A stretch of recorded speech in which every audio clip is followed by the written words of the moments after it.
اور دوسرے ملکوں کے، تو اس لیے آپ نے ان سب چیزوں سے منع فرمایا. اور خز ایک وہی کپڑا جو جس میں وہی ریشم ملا ہوا ہوتا ہے. وعن البراء ابن عازب ان النبی صلی اللہ علیہ وسلم نہا عن المیسرۃ الحمراء، آپ نے ریشمی سرخ رنگ کے کپڑے اور گدوں سے منع فرمایا ہے.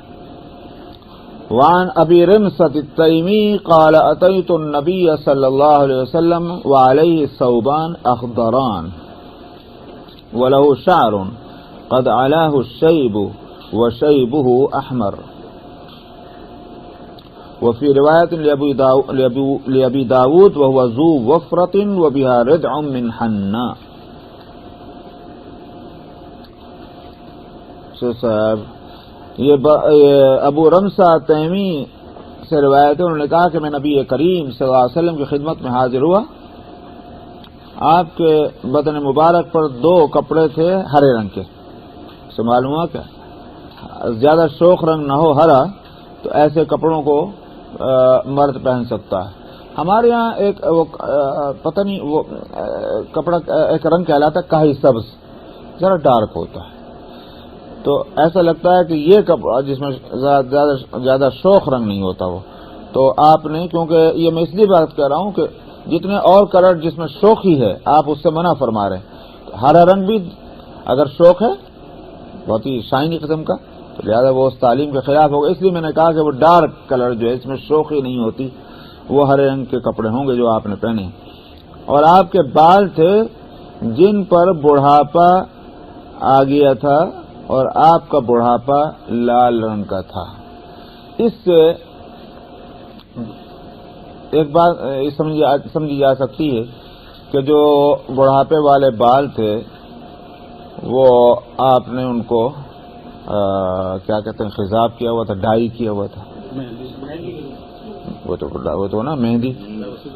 اسی لیے جو ہے محدثین اور فقہاء میں اختلاف ہے. محدثین کا کہنا تو یہ ہے کہ نبی کریم صلی اللہ علیہ وسلم خضاب نہیں کرتے تھے. فقہاء کا کہنا یہ ہے کہ خضاب کرنا ثابت ہے اور یہ سنت ہے. یہ فقہاء کا کہنا ہے. تو ان کے نزدیک تو یہ دلیل بن جاتی کہ سرخی تھی، سرخی کہاں کی تھی؟ ظاہر ہے کہ اس کو رنگا ہے، تو آپ نے اس لیے یہ خضاب جو ہے مہندی کا، اور بھی روایت ہیں تو اس سے ثابت ہے، لہذا خضاب کرنا درست ہے.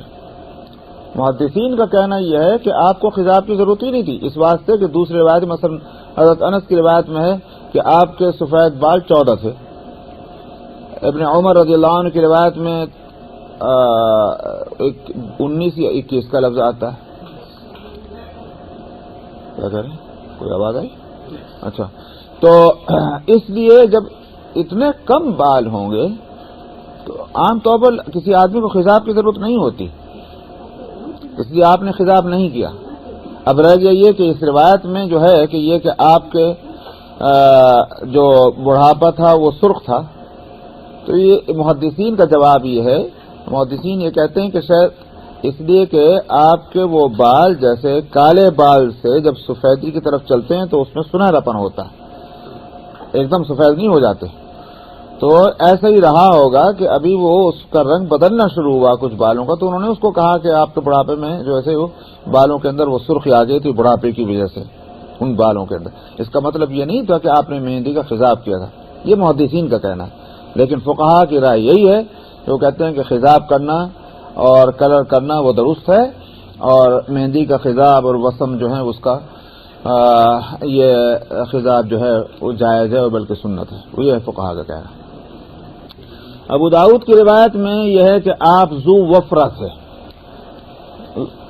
ذو وفرہ اصل میں سر کے ان بالوں کو کہتے ہیں جو کانوں کی لو تک آ جاتی ہیں، اس سے آگے نہیں، یہ وفرہ کہلاتے ہیں. تو آپ کے بال کانوں کی لو تک تھے، سر کے باہر، یہ ذو وفرہ ہوا. وعن انس ان النبی صلی اللہ علیہ وسلم كان شاكيا فخرج يتوكأ على أسامة وعليه صوب قطر قد توشح به فصلى بهم. حضرت انس رضی اللہ عنہ سے روایت ہے کہ نبی کریم صلی اللہ علیہ وسلم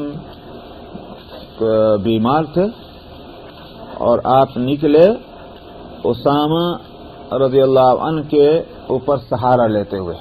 یہ آپ کے اس وقت کی بات ہے جب آپ جس مرض میں آپ کا انتقال ہوا ہے.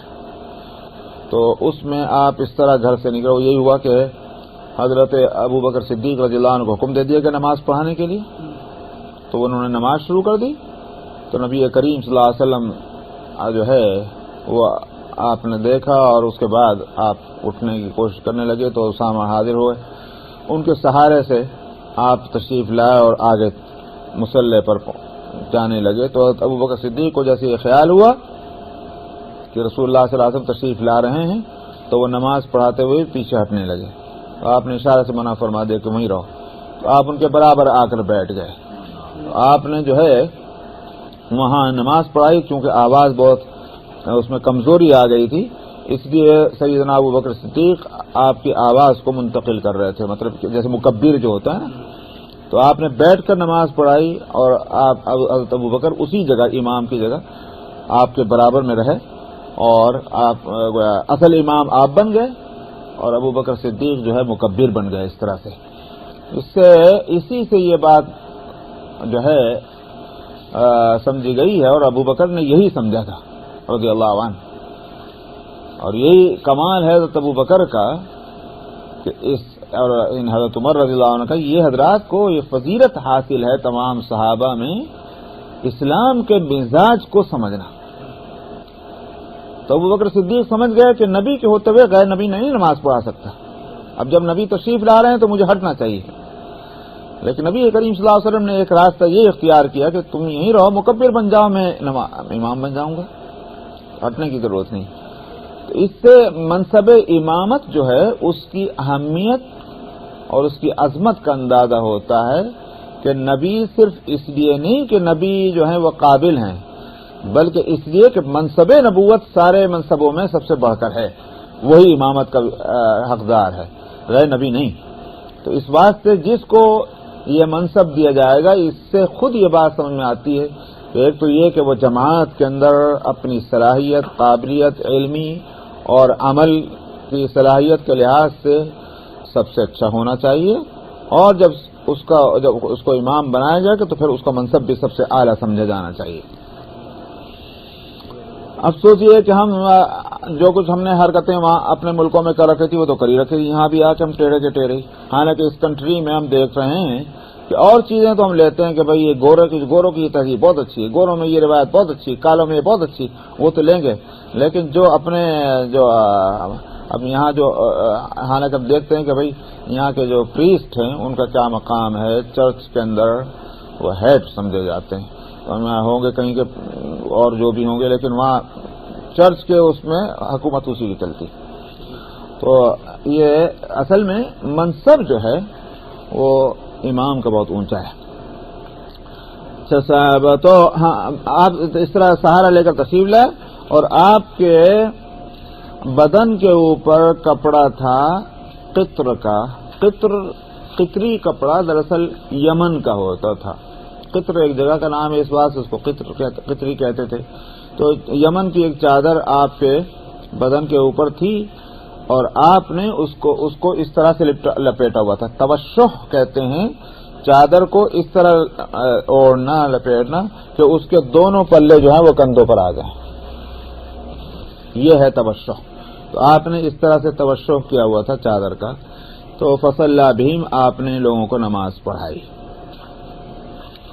وعن عائشة قالت كان على النبي صلى الله عليه وسلم ثوبان قطريان غليظان وكان إذا قعد فعرق ثقلا عليه فقدم بز من الشام لفلان اليهودي فقلت لو بعثت إليه فاشتريت منه ثوبين إلى الميسرة فأرسل إليه فقال قد علمت ما تريد انما تريد ان تذهب بمالي فقال رسول الله صلى الله عليه وسلم كذب قد علم اني من اتقاهم واداهم.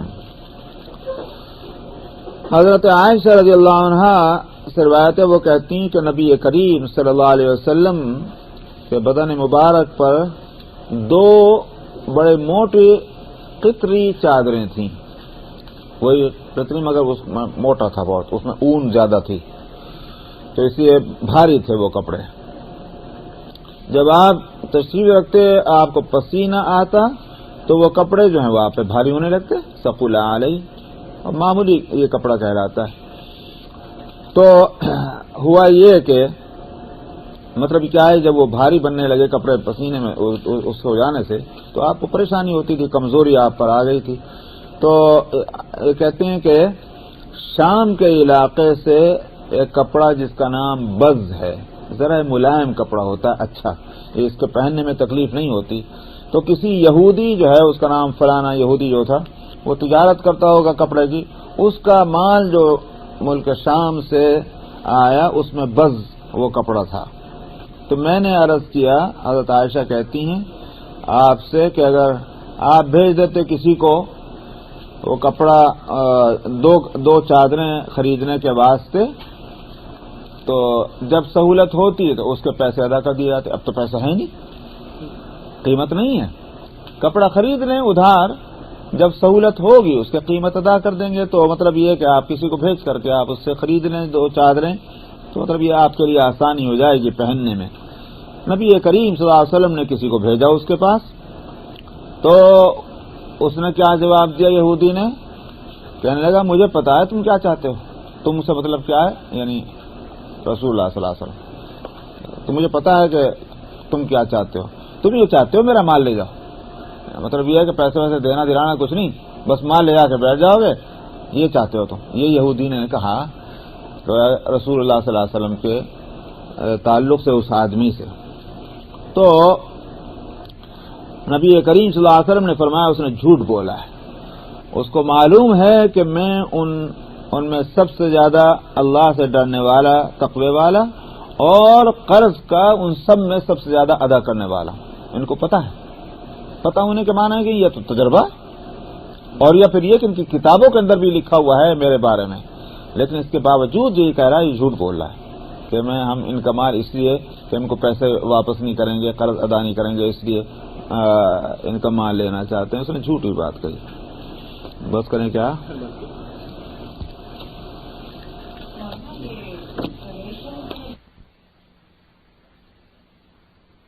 احرقته فقال النبي صلى الله عليه وسلم ما صنعت بثوبك؟ قلت احرقته. قال افلا كسوته بعض اهلك فانه لا باس به للنساء.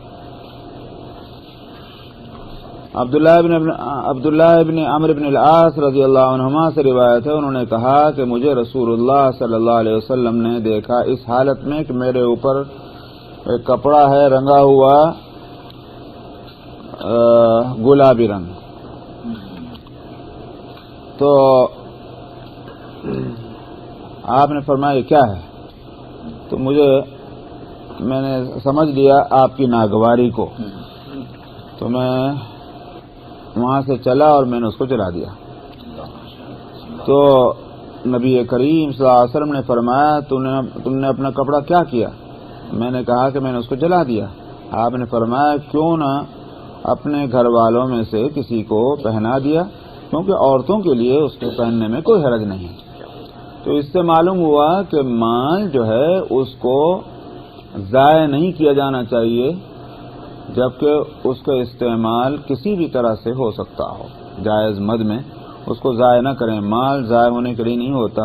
ہاں جس پر مال کا اطلاق ہی نہ ہو، جیسے مردار ہے، خنزیر ہے، گندگی ہے، تو یہ چیزیں وہ ہیں کہ جو مال نہیں کہلاتی. اسی طرح سے جیسے حرام مال وہ حرام ہے، تو یہ سب اس پر مال کا اطلاق نہیں ہوگا. تو مال تو اللہ کی نعمت ہے، اس لیے اس کو ضائع نہ کیا جائے، اس کا استعمال جس حد تک بھی درست طریقے پر ہو وہ کیا جائے.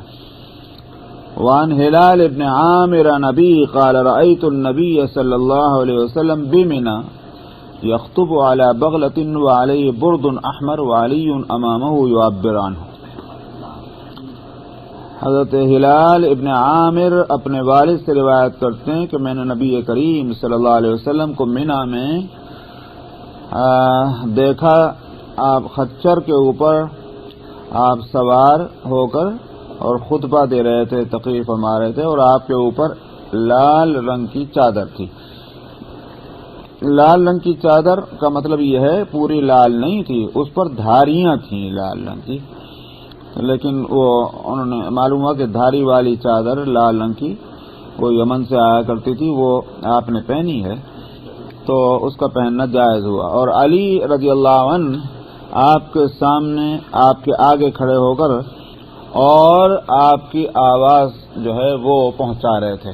لاؤڈ اسپیکر کا زمانہ تو تھا نہیں، تو اس میں یہی صورت ہوتی تھی کہ ایک آدمی جو کچھ بول رہا ہے، دوسرا آدمی اس کو، جیسے نماز کے اندر مکبر کا آپ انتظام کرتے ہیں، اسی طرح سے بڑے بڑے اجتماعات میں ایسا ہی ہوتا تھا کہ جو بات کہی وہ دوسرے نے، بعض دفعہ تو بعض محدثین کے درس میں اتنے بڑے بڑے اجتماعات ہوئے ہیں کہ کئی وہ معبرین ہوتے تھے، جیسا وہ جو استاد نے حدیث بیان کی، جو جملہ بولا وہ دوسرے نے نقل کر دیا، وہ دوسرے نے وہاں تک آواز پہنچ گئی، اس نے دوسروں تک، تو اس طرح پورے مجمع تک آواز پہنچ جاتی تھی۔ وہ زمانہ خیر کا تھا، اس وقت حدیث کے درس میں محدثین کے ہاں ایک جم غفیر ہوا کرتا تھا، ہزاروں لوگ آ کے بیٹھا کرتے تھے، تو یہی ہے وہ معبر کی صورت۔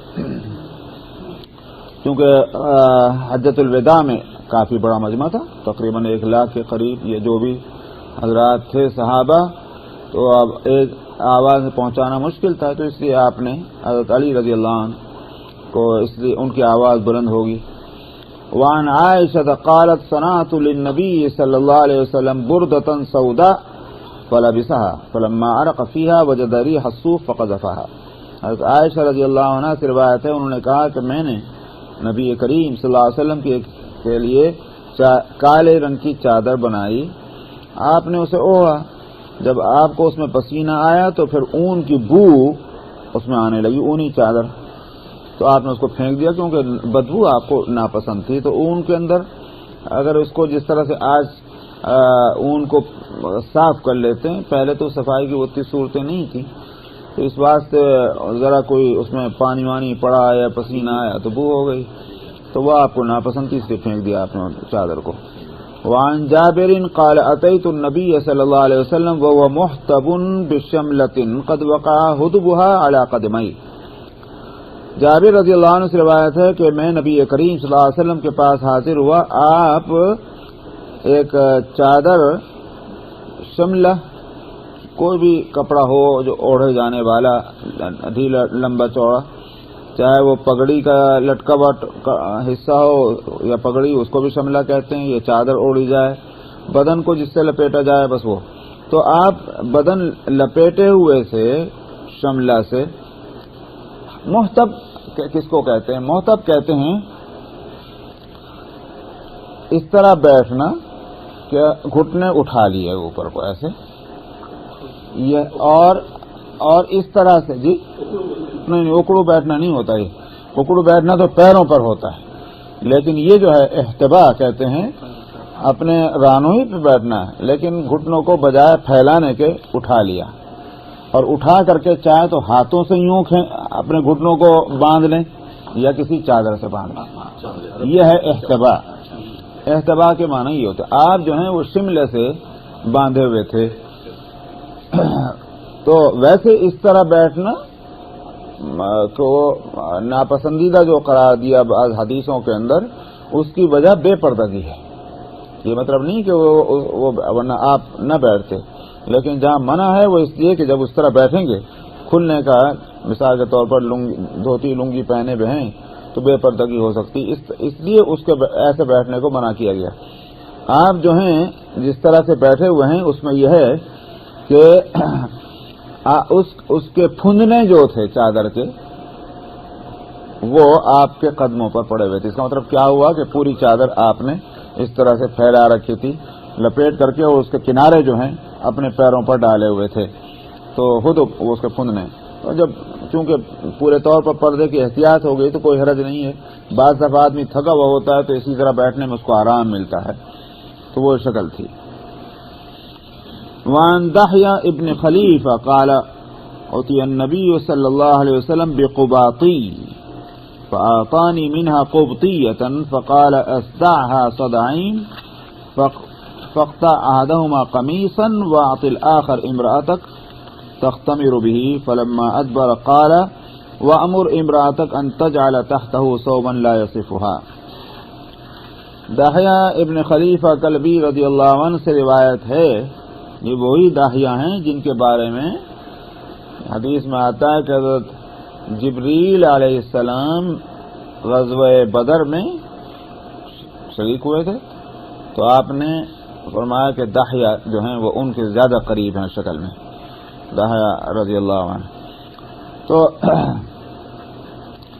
یہ مطلب نہیں کہ حضرت جبریل کو اپنی شکل ہے، اس وقت اس شکل میں تھے وہاں کہ حضرت داہیہ سے زیادہ قریب تھے آپ. تو یہ تھا جیسے حضرت زبیر رضی اللہ عنہ کی پگڑی زرد رنگ کی تھی، تو غزوہ بدر میں فرشتوں کی بھی پگڑیاں زرد رنگ کی تھی. تو معلوم ہوا کہ حضرت زبیر رضی اللہ عنہ کی پگڑی کا جو ہے وہ انداز پسند آیا، تو اس سارے فرشتے اسی رنگ میں آ گئے. تو اسی طرح سے تو کہتے ہیں کہ داہیہ کے نبی کریم صلی اللہ علیہ وسلم کے پاس قباطی آئے. قباطی مصر کا ایک کپڑا ہوتا تھا، مصر کی کاٹن ہمیشہ سے مشہور ہے، اس لیے وہاں کا کپڑا نہایت باریک، جیسے ململ اپنے یہاں ہوتی تھی ڈھاکے کی ململ، تو وہ ململ کا بہت باریک کوئی کپڑا یہ قبطی کہلاتا. قباطی اسی سے بنا، قبط چونکہ وہاں مصر میں جو قوم آباد تھی وہ قبطی تھی، تو اس واسطے وہ قباطی، قبطیہ کی جمع. تو آپ نے مجھے اس میں سے ایک قبطیہ دیا، مطلب کیا ہوا، ایک چادر دی یا جو بھی کپڑا ایک دیا آپ نے، اور آپ نے فرمایا کہ اس کے 2 ٹکڑے کر لو، ایک کی قمیص بنا لو اور دوسری اپنی بیوی کو دے دو کہ وہ اس کی اوڑھنی بنا لے گی. اور پھر جب وہ جانے لگے تو آپ نے فرمایا اور اپنی بیوی سے کہنا کہ اس کے نیچے ایک اور کپڑا لگا لے تاکہ بدن نظر نہ آئے. تو لا یصفها، کیونکہ جب وہ اوڑھیں گی اوڑھنی تو ظاہر ہے کہ اس کا مطلب یہ سر کے بال، سینہ وغیرہ وہ تو نظر آئے گا اگر بہت باریک کپڑا ہے. وعن ام سلمة ان النبي صلی اللہ علیہ وسلم دخل علیها وهي تختمر فقال لیتا لا لیتین. ام سلمہ رضی اللہ عنہا سے روایت ہے کہ نبی کریم صلی اللہ علیہ وسلم ان کے پاس تشریف لائے اور وہ اوڑھنی لپیٹے ہوئی تھیں. آپ نے فرمایا ایک پلہ، 2 پلے نہیں. کیا مطلب تھا؟ مطلب یہ ہے کہ جو بڑا کپڑا ہو تو ایک تو یہ کہ اس کو ادھر ادھر ڈال لیا، اور ایک پلہ، دوسرے پلے کو کیا ہوا لیکن لپیٹ لیا سر کے اوپر پگڑی کی طرح سے. اس سے آپ نے فرمایا کہ یہ نہیں. کیوں؟ ایک تو 2 وجہ اسی میں بتاتے ہیں. یا تو اس کی وجہ یہ ہے کہ اس میں ایک طرح کی مشابہت ہو گئی مردوں سے، مردوں کی بھی پگڑی بندھی ہے، عورتوں نے بھی پگڑی باندھ لی، تو دونوں میں الگ فرق ہونا چاہیے. دوسرا ایک اور یہ بھی احتمال ہے کہ بھئی جب جو اوڑھنی کا مقصد ہے وہ سر کو صرف چھپا لینا، اب یہ جو لپیٹا جا رہا باقاعدہ اس کی کیا ضرورت ہے، معلوم ہوا کپڑا زائد ہے، زائد کپڑا کیوں استعمال ہو. تو اس لیے یہ اسراف اور فضول خرچی میں آ جاتا ہے، جتنی ضرورت ہے اتنا استعمال کیا جائے. 2 وجہ سمجھی گئی ہیں اس حکم کے اندر. الفصل الثالث عن ابن عمر قال مررت برسول الله صلى الله عليه وسلم وفي ازاري استرخاء فقال يا عبد الله ارفع ازارك فرفعته ثم قال زد فزدت فما زلت اتحراها بعد. فقال بعض القوم الى اين؟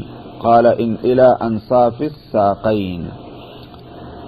عبداللہ ابن عمر رضی اللہ عنہما سے روایت ہے، انہوں نے کہا کہ میں رسول اللہ صلی اللہ علیہ وسلم کے پاس سے پہنچا یا گزرا اور میری جو لنگی تھی، دھوتی، وہ لٹکی ہوئی تھی کافی. مطلب استرخاء کا مطلب کیا ہوا، زیادہ کسی چیز کا لٹکا ہوا ہونا، یہ ہے استرخاء.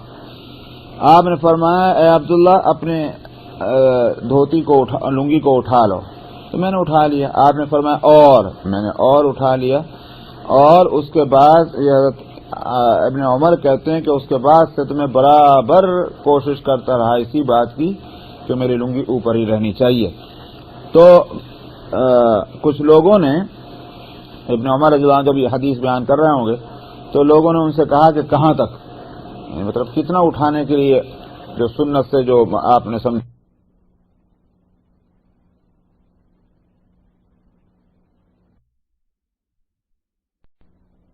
جس نے اپنے کپڑے کو لٹکایا فخر کے طور پر، بڑائی کو ظاہر کرنے کے لیے، اللہ اس کی طرف قیامت کے دن نظر نہ کریں گے. تو ابو بکر رضی اللہ عنہ نے سنا تو عرض کیا یا رسول اللہ میری دھوتی جو ہے وہ تو لٹکی رہتی ہے، سوائے اس کے کہ میں کافی مطلب احتیاط کروں اور اٹھاؤں تو اوپر اٹھ جاتی ورنہ پھر نیچے کو چلی جاتی. تو اس واسطے میں اس آپ کے فرمانے کا جو ہے اس میں میرا کیا بنے گا. ہوتا ہے بعض لوگوں کے بدن کی صورت کے وہ نیچے کو لٹک جاتی. تو رسول اللہ صلی اللہ علیہ وسلم نے فرمایا تم ان میں سے نہیں ہو کہ جو بطور بڑائی کے ایسا کام کر رہے ہوں، وہ خود لٹک جاتی ہے اور تم اس میں نہیں ہو. اس لیے کہ آپ جانتے ہیں ابو بکر کون ہے، ابو بکر کے اندر بڑائی کا تو کہیں صاحبہ بھی نہیں تھا. اس واسطے آپ نے فرمایا. وعن عكرمة قال رأيت ابن عباس يعتذر فيضع حاشية إزاره من مقدمه على ظهر قدمه ويرفع من مؤخره. قلت لم تعتذر هذه الإزرة قال رأيت رسول الله صلى الله عليه وسلم يعتذرها. اکرمہ جو شاگرد ہیں ابن عباس رضی اللہ عنہما کے، ان کا کہنا یہ ہے کہ میں نے حضرت ابن عباس کو دیکھا کہ وہ دھوتی باندھے ہوئے ہیں اور اس کے کنارے حاشیہ کہلائے گا کون سا، وہ جو آگے جو کنارے ہیں آگے کے، ایک تو نیچے کے کنارے ہیں وہ نہیں ہے بلکہ جو دھوتی کے دو کنارے ہیں، پلے کہیں گے کیا کہیں گے اسے، مطلب یہ ہے کہ بھئی ایک چادر کو باندھیں گے تو وہ جو کنارے ہیں وہ کیا کہلائے گا، کونے کہیں گے. چلیے تو وہ کونے جو ہیں وہ نیچے کو لٹکے ہوئے تھے، قدموں کے اوپر آئے ہوئے تھے، اور پیچھے کا پورا حصہ کیا تھا وہ اوپر کو اٹھا ہوا تھا. مطلب یہ ہے کہ وہ تو آدھی پنڈیوں تک ہے مگر آگے کے جو کنارے ہیں وہ قدموں کے اوپر پڑ رہے تھے. تو میں نے کہا کہ آپ اس طرح کیوں دھوتی باندھے ہوئے ہیں کہ اس کے کنارے پلے جو ہیں وہ آگے کو لٹکے ہوئے ہیں اور پیچھے پوری لنگی جو ہے وہ ٹھیک نصف ساق تک ہے. تو انہوں نے کہا کہ میں نے رسول اللہ صلی اللہ علیہ وسلم کو دھوتی باندھے ہوئے اس طرح دیکھا تھا. ابن عباس نے فرمایا. معلوم اس سے اندازہ ہوتا ہے کہ صحابہ نے کس طرح نظر سے ایک چیز کو دیکھا ہے آپ کا اور اس کو پکڑا ہے. یہ اہتمام سنتوں کے پر عمل کا. ایک ہمارے یہاں میں سنتی تو ہے بھائی، کون سے آپ اتنا ہنگامہ کر رہے، لیکن صحابہ کے نزدیک کی حالت تھی. وعن عبادہ قال قال رسول اللہ صلی اللہ علیہ وسلم علیکم بالعمائم فإنها سیماء الملائکہ ورخوها خلف ظہورکم. حضرت عبادہ ابن صامت رضی اللہ عنہ سے روایت ہے، انہوں نے کہا کہ رسول اللہ صلی اللہ علیہ وسلم نے فرمایا کہ پگڑیاں استعمال کیا کرو کیونکہ یہ ملائکہ کی نشانی ہے، اور اس کو اپنے کمر کے اوپر پیچھے چھوڑ دیا کرو، یعنی اس کا جو وہ کیا کہیں گے اسے شملہ، پیچھے جو اس کا لٹکا ہوا ہوگا پچھلے کا حصہ پگڑی کا، وہ اپنے کمر کے اوپر لٹکایا کرو. معلوم ہے کہ یہی طریقہ جو ہے فرشتوں کی پگڑی باندھنے کا ہے. وعن عائشة ان اسماء بنت ابي بكر دخلت على رسول الله صلى الله عليه وسلم وعليها ثياب رقاق فأعرض عنها وقال يا اسماء ان المرأة اذا بلغت المحيض لن يصلح ان يرى منها الا هذا وهذا واشار الى وجهه وكفيه. حضرت عائشہ رضی اللہ عنہ سے روایت ہے کہ اسماء بنت ابی بکر جو ان کی بہن ہے چھوٹی، وہ نبی کریم صلی اللہ علیہ وسلم کے پاس حاضر ہوئیں اس حالت میں کہ وہ ان کے اوپر کپڑے جو تھے وہ باریک کپڑا تھا، یعنی جو جیسے ہوتا نا ململ کا وہ ایسی انہوں نے وہ کپڑا پہنا ہوا ہوگا. تو آپ نے فرمایا اے اسماء، جب عورت جو ہے وہ کیا بلغت المحیض یعنی پیریڈ کی عمر کو پہنچ جائے تو پھر یہ درست نہیں ہے کہ وہ اس کے بدن کا کچھ حصہ نظر آئے سوائے اس کے اور اس کے، اور آپ نے اشارہ فرمایا چہرے اور ہاتھوں کی طرف، یہ ہتھیلیاں. اس کا مطلب یہ کیا مطلب ہوا کہ چہرے اور ہتھیلیوں کو، ان کفوں کو چھوڑ کر کے باقی پورا بدن جو ہے اس کا سطر میں آ جاتا. حجاب کی بات نہیں ہو رہی، یہاں سطر کی بات ہو رہی. عورت کا سطر جو ہے وہ اس میں ہتھیلیاں اور چہرہ جو ہے وہ خارج ہے، بقیہ جو ہے وہ سطر میں آ جاتا ہے. وان ابی مطر، تو سطر کے معنی یہ ہے کہ وہ ململ کے کپڑے، باریک کپڑوں سے نہیں ہوتا وہ سطر چھپتا، بلکہ ایک موٹا کپڑا ہونا چاہیے. وعن ابی مطر قال ان علیا اشترى ثوبا بثلاثة دراهم فلما لبسه قال الحمد لله الذي رزقني من الرياش ما اتجمل به في الناس واواري به عورتي ثم قال هكذا سمعت رسول الله صلی اللہ علیہ وسلم يقول. ابو مطر تابعی ہیں، ان کا کہنا یہ ہے کہ حضرت علی رضی اللہ عنہ نے ایک کپڑا خریدا 3 درہم کا. 3 درہم کا مطلب کیا ہوا؟ نہایت سستا، بہت معمولی ہوگا. اور اس کو جب پہنا تو آپ نے کہا کہ تمام تعریفیں اس اللہ کے لیے ہیں جس نے مجھے ایسا کپڑا دیا کہ میں جس سے لوگوں کے اندر، جس سے میں اپنا بناؤ سنوار کر سکوں اور میں اس سے اپنے سطر کو بھی چھپا سکوں. معلومہ کپڑا جو ہے اس کے 2 ہی مقصد ہیں. ایک تو یہ کہ بھئی مطلب زیب و زینت بھی ہے مقصد، لیکن زیب و زینت میں تکلف نہ ہو بلکہ صفائی ستھرائی، اور ایک یہ کہ بدن چھپے اس سے.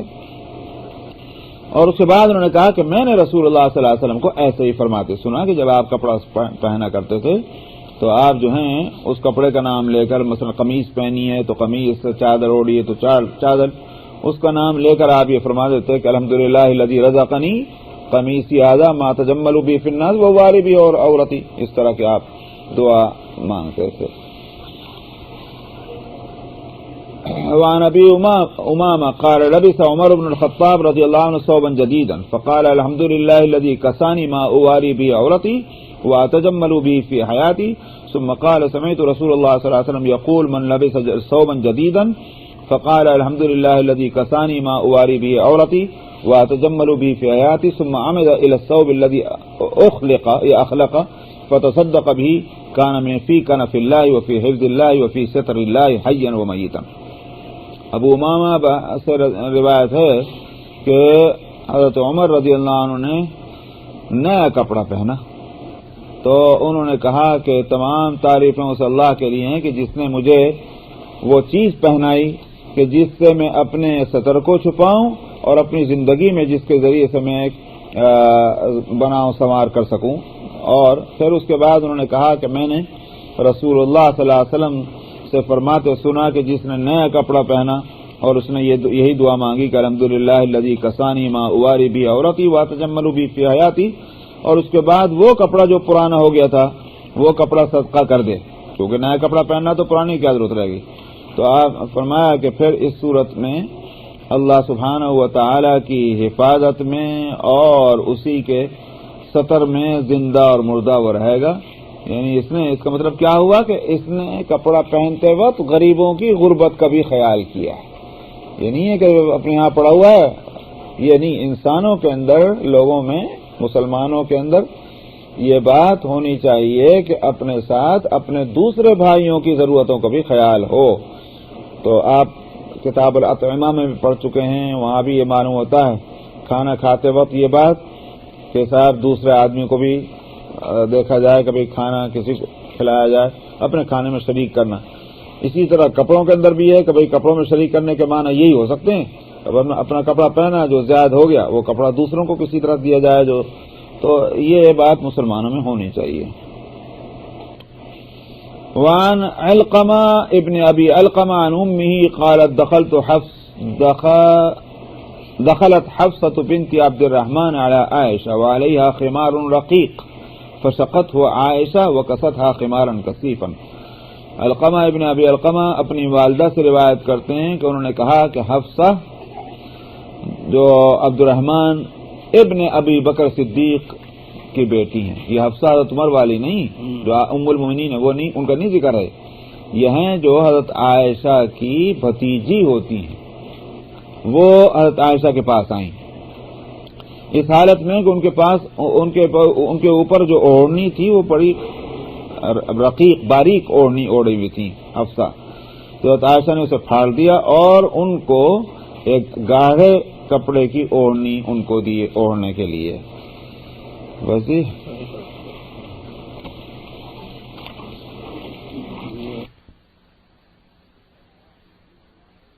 عائشة وعليها درع قطري ثمن 5 دراهم فقالت ارفع بصرك إلى جاريتي انظر إليها فإنها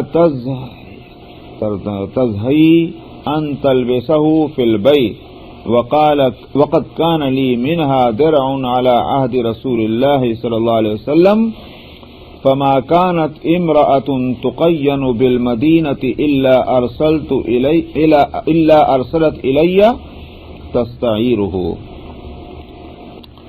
عبد الواحد ابن ایمن اپنے والد سے روایت کرتے ہیں کہ وہ حضرت عائشہ رضی اللہ عنہا کے یہاں پہنچے اور حضرت عائشہ پر کہ بدن پہ جو تھی وہ کیا بولتے ہیں ایک قمیص قطری قمیص تھی، اور یہ قطری یمن یا بحرین کا ایک بہت معمولی کپڑا ہوتا تھا جس کی قیمت بتا رہے ہیں کہ 5 درہم تھی. اور اس کے بعد حضرت عائشہ نے کہا کہ ذرا اپنی نظر اٹھا کے دیکھو میری اس باندی کو، کہ باندی جو ہے وہ اب گھر کے اندر بھی اب ایسے کپڑے پہننے سے کتراتی ہے جو خود حضرت عائشہ پہن رہی ہے. باندی کا بھی یہ حال ہو گیا.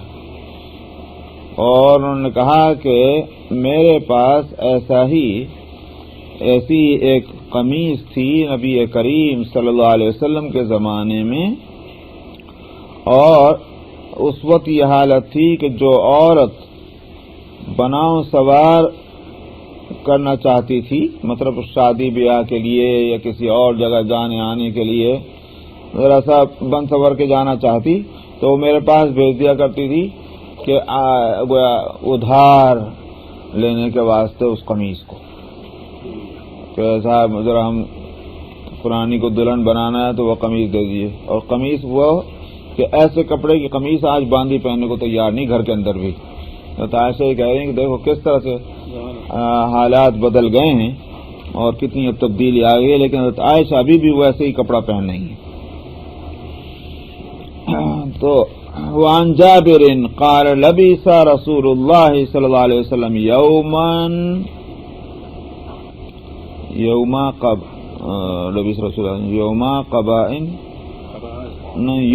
قباء دیباج اہدی له ثم اوشك ان نزعه فارسل به الى عمر فقيل قد اوشك من تزعته يا رسول الله قال نهاني عنه جبرائيل فجاء عمر يبكي فقال يا رسول الله كرهت امرا واعطيتنيه فما لي فقال اني لم اعطيكه تلبسه انما اعطيتكه تبيعه فباعه ب2000 درہم. جابر رضی اللہ عنہ سے روایت ہے کہ رسول اللہ صلی اللہ علیہ وسلم نے ایک دن دیباج کی قبا پہنی. دیباج ایک طرح کی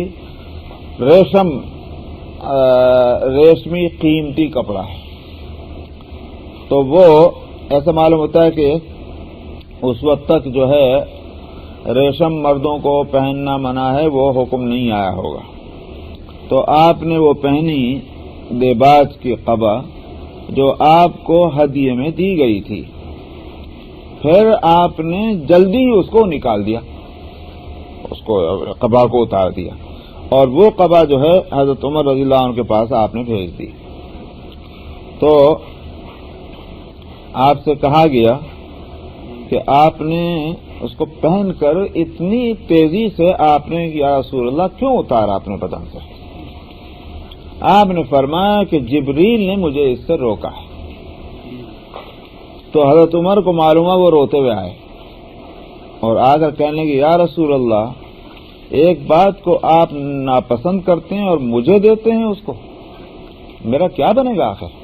یہ حضرت عمر نے یہ بات کہی کہ مطلب کیا تھا؟ جو چیز آپ اپنے لیے ناپسند کر رہے ہیں، بھلا بتائیے کہ میں اس کو کیسے کروں گا استعمال؟ تو آپ نے فرمایا میں نے تمہیں یہ اس لیے نہیں دیا کہ تم پہنو، میں نے تو تمہیں اس لیے دیا تھا کہ اس کو بیچ ڈالو۔ تو حضرت عمر نے اس کو بیچا 2000 درہم میں، اتنی قیمتی تھی تو آپ نے اس کو اسی لیے اتار دیا، اتنا قیمتی کپڑا نہیں پہنتے۔ وعن ابن عباس، اسی واسطے تو حضرت عمر نے ایک دفعہ آپ سے عرض کیا یا رسول اللہ، آپ کے بدن پر اس طرح کے کپڑے ہیں، کچھ تو تھوڑا سا اس کا خیال فرمائیں اور کچھ اور ذرا اچھا کوئی کپڑا ہو۔ تو اب لوگ آتے ہیں مختلف ملکوں سے، آپ سے آ کر ملتے ہیں، بات کرتے ہیں۔ تو آپ نے فرمایا یا ابن الخطاب، کہا کہ بیٹے ابھی تمہاری نظر میں یہی بات ہے، اور اس کے بعد آپ نے قیامت کا نقشہ کھینچ دیا۔ تو وہاں یہ ہوگا اور یہ ہوگا، یہ ہوگا، مطلب اس طرح کی جو تربیت ہوئی تو پھر یہی ہوا کہ تمہار کی نظر میں ان چیزوں کی کوئی حقیقت نہ رہی۔ خلیفۃ المسلمین ہے اور جناب ان کا کھانا اور ان کا پینا اور ان کا پہننا سب کچھ ایسا کہ دوسروں کے بس کا نہیں ہوا، جس طرح تمہار نے وہ اپنی زندگی پھر گزاری ہے، اور بڑے یوں کہیے کہ دل کے اس اطمینان کے ساتھ، کوئی زور زبردستی بھی نہیں۔ چنانچہ وہ کھانے کا تو یہ حال حضرت عمر کا خلافت کے زمانے میں کہ صاحب وہ ان کو حکم یہ تھا کہ آج کے زمانے میں تمام ریاستوں کے گورنر جو ہے وہاں آیا کریں تاکہ میں ریاستوں کے معاملات میں ان سے گفتگو کر سکوں۔ خیر اسی میں ایک کسی جگہ کا ایک وفد آیا کسی اسٹیٹ کا، اس میں نام ہے کہ فلاں فلاں تھے جو ذمہ دار تھے۔ دوپہر کو پہنچے مدینہ منورہ میں، گرمی کا موسم ہے، تو حضرت عمر رضی اللہ عنہ جیسے عمر وہاں پہنچ گئے ہیں تو پہلا حکم تو یہی ہوا کہ ان کے واسطے کھانا ان کے جو ہے لایا جائے۔ چنانچہ وہ کھانا لا کے رکھا گیا۔ حضرت عمر پہنچ گئے اور دیکھ رہے تھے کیونکہ بہرحال وہ ایک طرح کی ذمہ داری ان کی ہے۔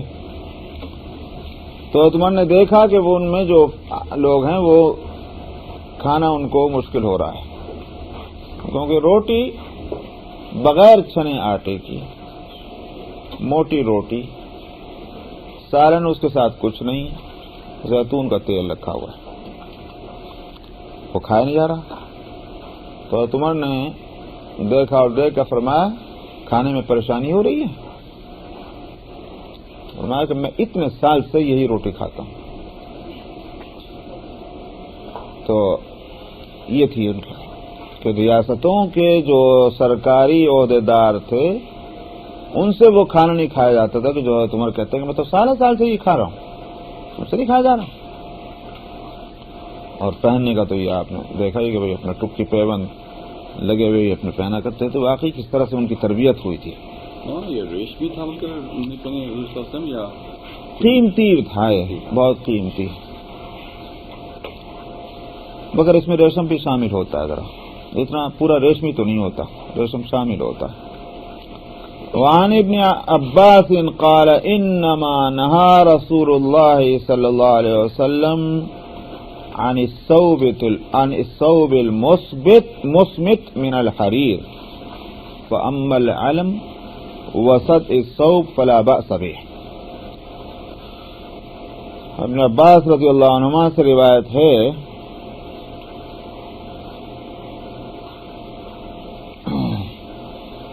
کہ رسول اللہ صلی اللہ علیہ وسلم نے فرمایا، میں نے پچھلے 2 ہفتے پہلے کی حدیث میں وہی درس میں نے ایک بات کہی تھی کہ کپڑے کے دو ہوتے ہیں جو بنا ہوا کپڑا ہے، ایک تانا کہلاتا ہے اور ایک بانا کہلاتا ہے۔ تو تانا تو وہ ہے کہ جو بیس ہوتی ہے، اور بانا جو اس پر چوڑائی میں جو تار چلتے ہیں۔ تو میں نے اس وقت تو یہ بات کہی تھی، اور میرا ذہن یہ تھا کہ جو بیس ہے اس میں وہ چونکہ اصل بھی ہے اور اس میں شاید زیادہ استعمال ہوتا ہے، جو بھی دھاگا ہے وہ تانے میں زیادہ استعمال ہوتا ہے، میرے دماغ میں یہ تھا، اس لیے میں نے کہا تھا کہ تانا جو ہے وہ نہیں ہونا چاہیے ریشم کا۔ لیکن اس حدیث سے دوسری بات معلوم ہوئی، پھر میں نے غور کیا تو میں نے حساب جو لگایا تو میں خیال کیا کہ میں نے غلط کہا تھا اور غلط سمجھا تھا۔ اس حدیث نے آ کر صاحب اس کو بتا دیا۔ اس میں یہ ہے کہ رسول اللہ صلی اللہ علیہ وسلم نے منع فرمایا ہے اس کپڑے سے کہ جس کا بانا جو ہے وہ ریشم کا ہو، اور اسی طرح سے اس میں فن جو ہیں وہ پھننے بھی جو ہیں لگے ہوئے ہیں، اس ساتھ کے ساتھ پھننے کہیں گے اس کو، کنارے حاشیے، وہ بھی ریشم کا ہو۔ یہ ہے المثبت۔ اور جہاں تک یہ ہے کہ اگر صرف گوٹ لگی ہوئی ہو، گوٹ کس کو کہیں گے؟ کنارہ، صرف اگر کنارہ ریشم کا ہے یا تانا اس کا ریشم کا ہے، تب اس صورت میں اس کی اجازت ہے۔ بانا تو ہے اس میں زیادہ استعمال ہوتا ہے دھاگا، بانے کا مطلب کیا ہوا؟ چوڑائی میں جو چل رہا ہے اس میں زیادہ استعمال ہوتا ہے، وہ اگر ریشم کا ہے تو استعمال جائز نہیں۔ تانا جو لمبائی میں چل رہا ہے وہ اگر ہے ریشم کا تو پھر اجازت ہے، گنجائش۔ یہ اس حدیث سے معلوم ہوا۔ تو غور کرنے سے بھی یہ بات سمجھ میں آتی ہے کہ تانا کا مطلب کیا ہوا؟ یہ سیدھا کپڑا، یہ ہے مثلا ادھر کو جو جا رہے ہیں یہ ہے تانا، یہ جو لپٹ رہا ہے یہ زیادہ ہے، یہ بانا ہے۔ اس لیے اگر یہ ریشم کا ہے تو پھر جائز نہیں ہوگا، کیونکہ اس میں کثرت ہو گئی ریشم کی۔ وعن ابی رجاء قال خرج علینا عمران بن حسین وعلیہ مطرف من خز وقال ان رسول اللہ صلی اللہ علیہ وسلم قال من انعم اللہ علیہ نعمتا فإن اللہ يحب ان يرى اثر نعمته على عبده۔ ابو رجاء جو سے روایت ہے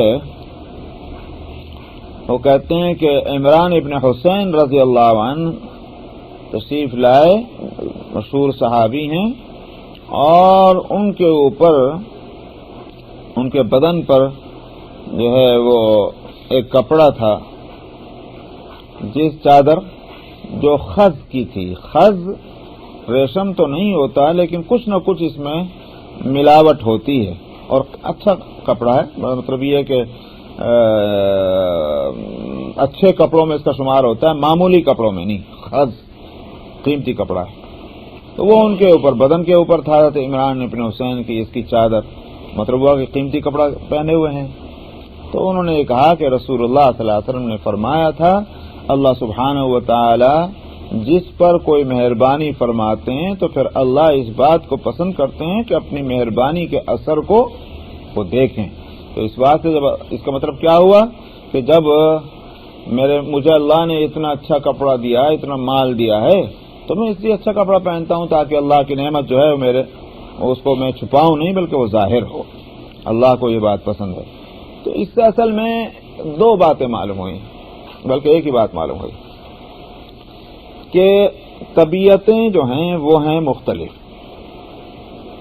بعض طبیعتیں تو وہ ہیں کہ جن کو صاف ستھرا کپڑا وہی پہننے سے ان کو سکون ملتا ہے، یعنی طبیعت کو راحت ملتی ہے، اور طبیعت کو راحت ملنے کا نتیجہ یہ نہیں کوئی اس میں فسق اور فجور اور گناہ کی طرف لگیں گے، بلکہ یہ کہ جب طبیعت کو سکون ملا تو اللہ کی اطاعت فرما برداری، شکر گزاری وہ بے شک کریں گے۔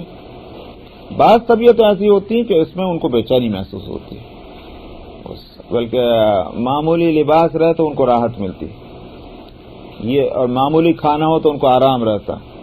تو طبیعتیں مختلف ہیں، اس واسطے بنیادی چیز یہ نہیں ہے کہ یہ آدمی کیسا کھا رہا ہے، کیسا پہن رہا ہے۔ بنیادی بات کیا ہے کہ اس کی اندرونی حالت کیا ہے، اللہ سبحانہ و تعالیٰ کی طرف سے غافل ہے، اس کی دل اللہ کی طرف متوجہ ہے. اصل چیز یہ تو حلال ذریعے سے اچھا کھائے اچھا پہنے، اگر اللہ نے دیا ضرور کوئی بات نہیں، معمولی کھائے معمولی پہنے کوئی بات نہیں، لیکن دل جو ہے وہ اللہ کی طرف سے غافل نہ ہو اور اس میں خراب معمولی پہننے میں شکوے شکایت ہو رہے ہیں، اچھا پہننے میں اکڑفوں ہو رہی، یہ دونوں حالتیں غلط ہیں. تو یہ وان ابن عباس قال کل ما شئت والبس ما شئت ما اخطات کا اثنتان صرف و مخیلۃ. ابن عباس رضی اللہ عنہما سے روایت ہے کہ انہوں نے فرمایا کھاؤ جو تمہارا دل چاہے اور پہنو تو جو تمہارا دل چاہے، جب تک کہ دو باتیں جو ہیں وہ تمہارے اندر بگاڑ کی نہ پیدا ہو جائیں. ایک کیا؟ ایک تو اسراف فضول خرچی، اور دوسرے اکڑفوں، صاحب دوسروں کو کم درجے سمجھنا، اپنے جو ہے پہناوے پہ اکڑنا. تو یہ جو ہے یہ دو باتیں نہیں ہوں تو پھر جو دل چاہے وہ پہنو، حلال طریقے سے جو بھی حاصل ہو رہا ہے. وعن عمرو بن شعیب عن ابیہ عن جدہ قال قال رسول اللہ صلی اللہ علیہ وسلم کلوا واشربوا وتصدقوا والبسوا ما لم يخالط اسراف ولا مخیلۃ. پہلی حدیث جو آئی ہے ابن عباس کی وہ مرفوع حدیث نہیں ہے، اس کو کہتے ہیں موقوف. موقوف کے معنی یہ ہوئے صحابی پر جا کے بات رک گئی، انہوں نے رسول اللہ صلی اللہ علیہ وسلم کا قول نقل نہیں کیا. تو بہرحال وہ مرفوع حدیث کے سے درجہ تو اس کا کم ہے، لیکن بعض علماء کی رائے یہ ہے کہ ہم ان حدیثوں کو لیں گے ہی نہیں کہ جو موقوف ہیں، مرفوع نہیں. حدیث ہے بس، لیکن ہم اس سے جو مسئلہ نکل رہا مسئلہ نہیں لیں گے موقوف سے، کیونکہ وہ رسول اللہ صلی اللہ علیہ وسلم کا فرمانا نہیں، صحابی کا. تو انہوں نے اپنے اجتہاد سے فرما دیا. لیکن جو دوسرے لوگ ہیں میجارٹی، جس میں امام ابو حنیفہ رحمۃ اللہ علیہ بھی ہیں، وہ ان کا فرمانا یہ ہے کہ نہیں، صحابی جب کوئی بات فرما رہے ہیں اگرچہ رسول اللہ صلی اللہ علیہ وسلم کا اس میں حوالہ نہ ہو، مرفوع نہیں ہے، تب بھی ہم اس کو لیں گے، کیونکہ صحابی دین کے معاملے میں کوئی بات کہہ نہیں سکتے جب تک کہ رسول اللہ صلی اللہ علیہ وسلم سے انہوں نے نہ سنا ہو یا نہ معلوم ہوا ہو. اپنی طرف سے تو کہہ نہیں سکتے، وہ بڑے ان کا طبقہ جو ہے وہ اس درجے کا ہے کہ اپنی اس میں رائے ٹھوسیں، اس کا سوال نہیں، دین کے معاملے میں بہت محتاط تھے، اس لیے موقوف حدیث بھی لیں گے. چنانچہ آپ دیکھ رہے ہیں کہ پہلی حدیث موقوف ہے، اس میں ابن عباس رضی اللہ عنہما کا قول ہے، لیکن دوسری حدیث نے آ کر بتا دیا کہ رسول اللہ صلی اللہ علیہ وسلم نے بھی یہی بات فرمائی تھی.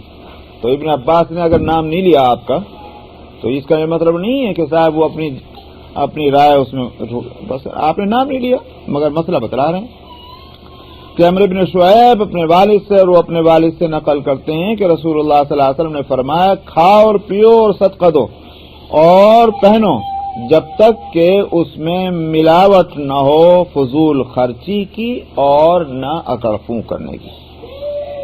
وعن ابی الدرداء قال قال رسول اللہ صلی اللہ علیہ وسلم ان احسن ما زرتم اللہ فی قبورکم ومساجدکم البیاض.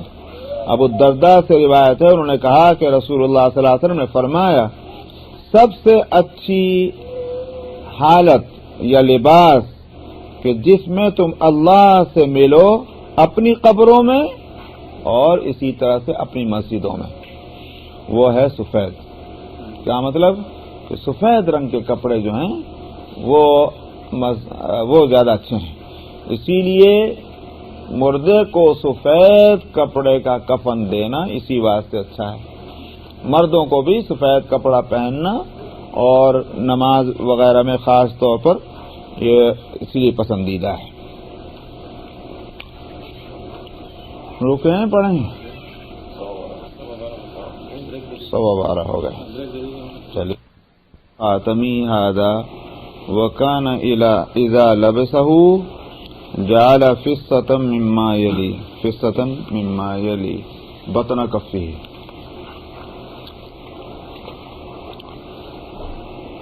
حضرت ابن عمر رضی اللہ عنہما سے روایت ہے کہ نبی کریم صلی اللہ علیہ وسلم نے سونے کی انگوٹھی بنائی. یہ اس وقت کی بات ہے جب سونے کے بارے میں یہ حکم نہیں معلوم ہوا تھا کہ سونا حرام ہے. تو ایک روایت میں ہے کہ اور آپ نے اس کو اپنے دانے ہاتھ میں پہنا، پھر آپ نے اس کو پھینک دیا. پھر آپ نے چاندی کی انگوٹھی بنائی جس میں یہ نقش کیا ہوا تھا، اس کے نگین میں محمد الرسول اللہ یہ اس پہ کھدا ہوا تھا. تو چونکہ وہ مہر اسٹیمپ کرنے کے واسطے ہی انگوٹھی تیار کی گئی تھی کہ آپ سے یہ کہا تھا کہ یا رسول اللہ، بادشاہوں کے ہاں اور حکام کے ہاں وہ خط قابل اعتبار نہیں ہوتا جس پر اسٹیمپ نہ ہو، تو اس لیے آپ نے یہ انگوٹھی تیار کرائی تھی جس میں وہ نگین لگا ہوا تھا، تو جس پر یہ نام لکھا ہوا اسی کو اسٹیمپ کیا جاتا تھا. اور اس کے بعد آپ نے فرمایا کہ کوئی شخص میری انگوٹھی کے نقش کے مطابق کوئی اپنا نقش نہ بنائے. ہو سکتا ہے کہ بھئی کوئی شخص اپنے برکت حاصل کرنے کے لیے آپ کے اتباع میں انہوں نے کہا کہ آپ کی انگوٹھی میں محمد رسول اللہ لکھا ہوا تھا، تو لاؤ ہم بھی لکھ لیں، کیونکہ اس سے ان کی نیت تو بخیر ہوگی کام کرنے والے کی، کہ وہ تو اصل میں اتباع کرنا چاہتا ہے، پیروی، لیکن یہ کہ اس سے کنفیوژن ہوگا لوگوں کو کہ یہ رسول اللہ کی انگوٹھی ہے، حالانکہ وہ انگوٹھی رسول اللہ کی نہیں ہوگی. اور یہ ہے کہ جب آپ اس کو پہنا کرتے تو اس کا نگینہ جو تھا وہ ہتھیلی کی طرف کر لیا کرتے تھے، تو اوپر نہیں ہوتا تھا، اندر ہوتا تھا اس کا نگین پہنتے کے وقت. وعن علی قال نهى رسول الله صلی اللہ علیہ وسلم عن لبس القصی والمعصفر وعن تختم الذهب.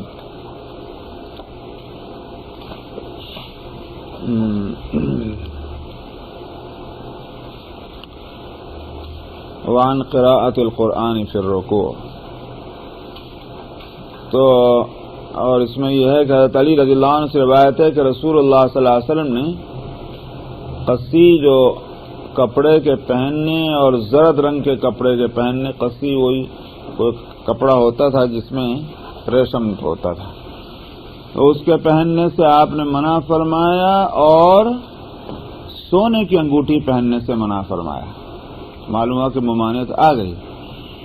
اور رکوع میں قرآن شریف کے پڑھنے سے بھی منع کیا، کیونکہ رکوع اور سجدہ جو ہے وہ تسبیح کی جگہ وہ ہے موقع، قرآن شریف پڑھنے کا نہیں. قرآن شریف پڑھنے کا موقع کھڑے رہ کر پڑھنے میں ہے، لہذا اس کے خلاف نہ کیا جائے. وعن عبداللہ بن عباس ان رسول اللہ صلی اللہ علیہ وسلم رأى خاتما من ذهب في يد رجل فنزعه فطرحه فقال يعمد احدكم الى جمرة من نار فيجعلها في يده فقيل للرجل بعد ما ذهب رسول الله صلى الله عليه وسلم خذ خاتمك انتفع به قال لا والله لا آخذه ابدا وقد طرحه رسول الله صلی اللہ علیہ وسلم. عبداللہ ابن عباس رضی اللہ عنہ سے روایت ہے کہ رسول اللہ صلی اللہ علیہ وسلم نے ایک شخص کے ہاتھ میں سونے کی انگوٹھی دیکھی. آپ نے اس کے ہاتھ سے کھینچ لیا اور اس کو پھینک دیا. آپ اس کے بعد فرمایا آپ نے کہ تم میں کوئی شخص جو ہے وہ ایک آگ کا انگارہ جو ہے وہ لے کر اپنے ہاتھ میں رکھنا چاہتا ہے. مطلب یہ کہ یہ جو ہے بڑے گناہ کا کام ہے، مرد کے لیے سونے کا استعمال، تو گناہ کی سزا جو ہے وہ جہنم ہے. اس لیے یہ بات کہی کہ آگ کا انگارہ. تو اس سے معلوم ہوا کہ ہر گناہ جو ہے وہ دراصل اس کی شکل آگ کی ہے، تو وہی اکٹھی ہو کر کے جہنم کی آگ. جب اس پہ اتنے گناہ ہو جائیں گے کہ نیکیاں غائب تو وہی ساری جو ہے جہنم کی آگ بن جائے گی. ہر گناہ جو ہے وہ ایک آگ ہے. تو جب نبی کریم صلی اللہ علیہ وسلم تشریف لے گئے تو اس آدمی سے کہا گیا کہ اپنی انگوٹھی اٹھا لو اور اس سے فائدہ اٹھا لو. مطلب یہ کہ سونے کی انگوٹھی ہے اٹھا کر کے اور اس کا جو ابھی بیچ کر کے اس کے پیسے مل جائیں گے کم سے کم, اس سے فائدہ تو ہوگا.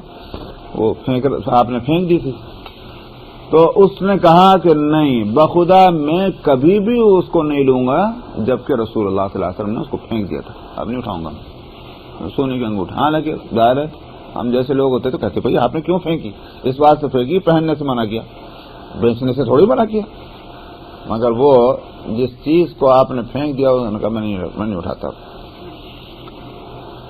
وعن انس ان النبي صلى الله عليه وسلم اراد ان يكتب الى كسرى وقيصر والنجاشي فقيل انهم لا يقبلون كتابا الا بخاتم فصاغ رسول الله صلى الله عليه وسلم خاتما حلقة فضة نقش فيه محمد رسول الله رواه مسلم. وفي رواية البخاري كان نقش الخاتم 3 أسطر محمد سطر ورسول سطر واللہ سطر.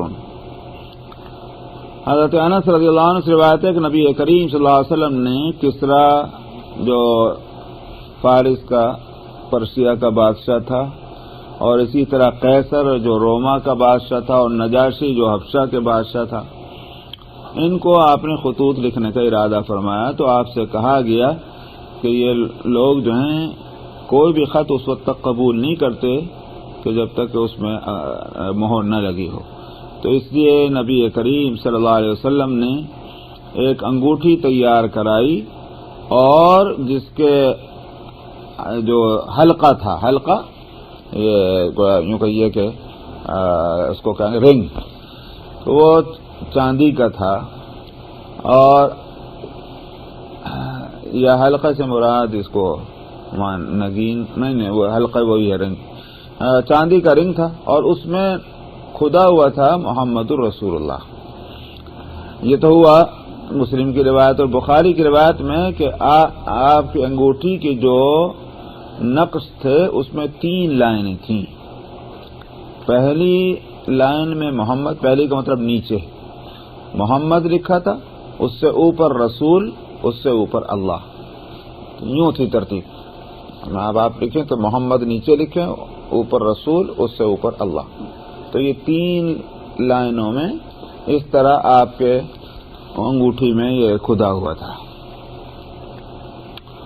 وعنہ ان نبی اللہ صلی اللہ علیہ وسلم کان خاتمہ وکان فصہ منہ. اور انہی سے انس سے روایت ہے کہ نبی کریم صلی اللہ علیہ وسلم کی انگوٹھی چاندی کی تھی اور نگین بھی اسی کا تھا. جبکہ اور روایت سے معلوم ہوتا ہے کہ آگے آئے گا شاید کہ وہ نگین جو ہے وہ چاندی کا نہیں بلکہ بعض سے معلوم ہوتا ہے عقیق کا تھا.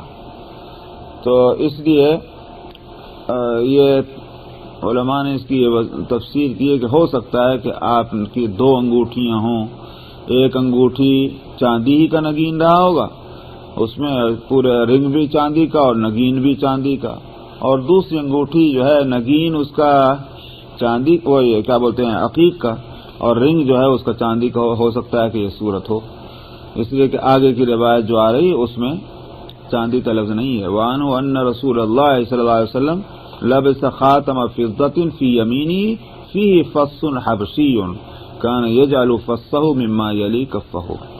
حضرت انس سے روایت ہے کہ رسول اللہ صلی اللہ علیہ وسلم نے انگوٹھی چاندی کی پہنی اپنے دائیں ہاتھ میں, اور اس میں جو نگین تھا وہ حبشی تھا. اب یہ حبشی کا مطلب کیا ہوا؟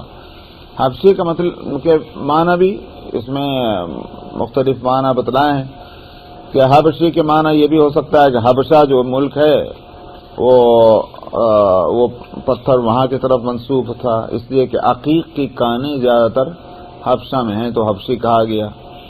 یا پھر یہ کہ کالا رنگ کا ہوگا تو کالا رنگ چونکہ حبشے کی طرف نسبت ہے کہ زیادہ تر لوگ کالے وہیں ہوتے ہیں تو حبشی اس لیے کہہ دیا جائے کہ رنگ اس کا کالا تھا نگین کا.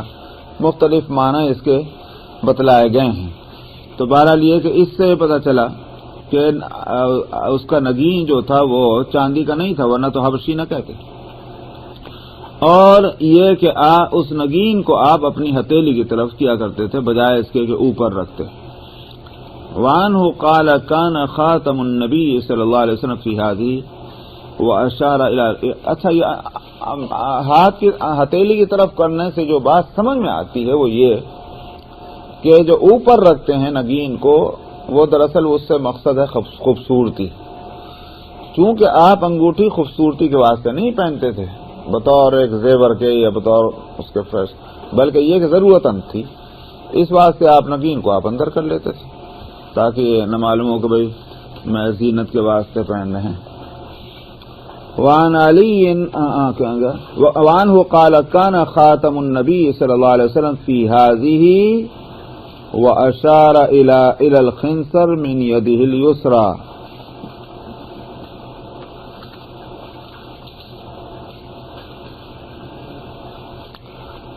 اور انہی سے روایت ہے کہ نبی کریم صلی اللہ علیہ وسلم کی انگوٹھی جو ہے، حضرت انس کی روایت ہے، وہ اپنی انگلی کا اشارہ کیا کہ اس میں ہوتی تھی، اور اشارہ کہیں کی طرف کیا، یہ جو ہے اس کو کہتے ہیں خنصر، دانے ہاتھ ہوا اور یہ انگلی ہوئی، یہ خنصر کہلاتی ہے، کیونکہ یہ تو ہے کیا نام، ابہام، انگوٹھا جو ہے اس کو ابہام کہتے ہیں، اس کو شہادت کی انگلی کو اسبوع شہادہ بھی کہتے ہیں، اور اس کا نام ہے سبابہ، اور اس کا وسطی بیچ میں ہے، اس کا خنصر، اس کا بنصر۔ تو یہ خنصر کی طرف انہوں نے اشارہ کر کے کہا کہ اس دانے ہاتھ کی اس انگلی میں آپ پہنا کرتے تھے۔ وعن علی قال نہانی رسول اللہ صلی اللہ علیہ وسلم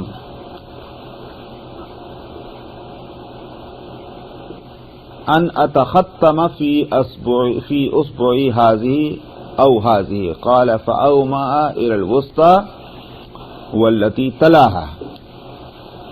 حضرت علی رضی اللہ عنہ سے روایت ہے کہ مجھے رسول اللہ صلی اللہ علیہ وسلم نے منع فرمایا کہ میں انگوٹھی پہنوں اس میں یا اس میں، اور اس میں یا اس میں کا مطلب کیا ہوا، تو اس میں اشارہ ہے کہ ایک تو بیچ کی انگلی کہ اس میں پہنوں میں، اس سے منع فرمایا، اور ایک اس سے ملی ہوئی جو ہے اس کے بارے میں اشارہ فرمایا کہ اس میں بھی نہ پہنو۔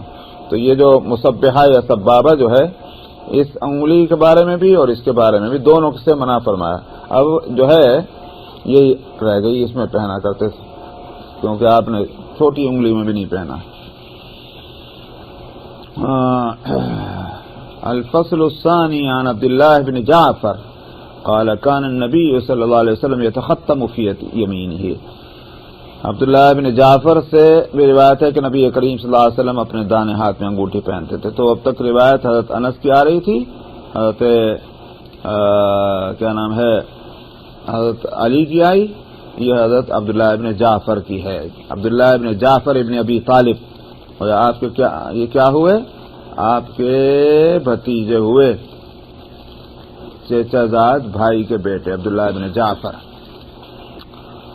وعن ابن عمر قال كان النبي صلی اللہ علیہ وسلم يتختم في يساره، اور ابن عمر رضی اللہ عنہ سے روایت ہے کہ نبی کریم صلی اللہ علیہ وسلم پہنا کرتے تھے انگوٹھی اپنے بائیں ہاتھ میں۔ یہاں بائیں کا لفظ ہے، جبکہ اب تک کی تمام روایتیں جو ہیں وہ دانے ہاتھ کے بارے میں۔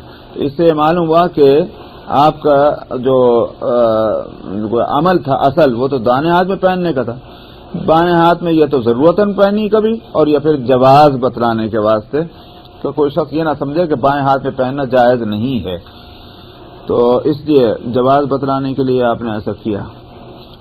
وعن علی ان النبی صلی اللہ علیہ وسلم اخذ حریرا فجعله في يمینه فاخذ ذهبا فجعله في شماله ثم قال ان هذين حرام على ذکور امتی۔ حضرت علی رضی اللہ عنہ سے روایت ہے کہ نبی کریم صلی اللہ علیہ وسلم نے ریشم لے کر اپنے دانے ہاتھ میں رکھا اور سونا لے کر اپنے بائیں ہاتھ میں لیا، پھر فرمایا یہ دونوں چیزیں میرے امت کے مردوں پر حرام ہیں۔ وعن معاویہ ان رسول اللہ صلی اللہ علیہ وسلم نہا عن رکوب النمور وعن لبس الذهب الا مقطعا. حضرت معاویہ رضی اللہ عنہ سے روایت ہے کہ رسول اللہ صلی اللہ علیہ وسلم نے چیتے کی جو وہ ہے کھال اس کے اوپر سوار ہونے سے اور سونے کے پہننے سے منع فرمایا. وہ تو اس کی کھال پر بیٹھنے سے منع کا لفظ پہلے بھی آ چکا، میں بتلا چکا ہوں کہ دراصل یہ اظہار بڑائی کے اظہار کے لیے ایسا کیا کرتے تھے.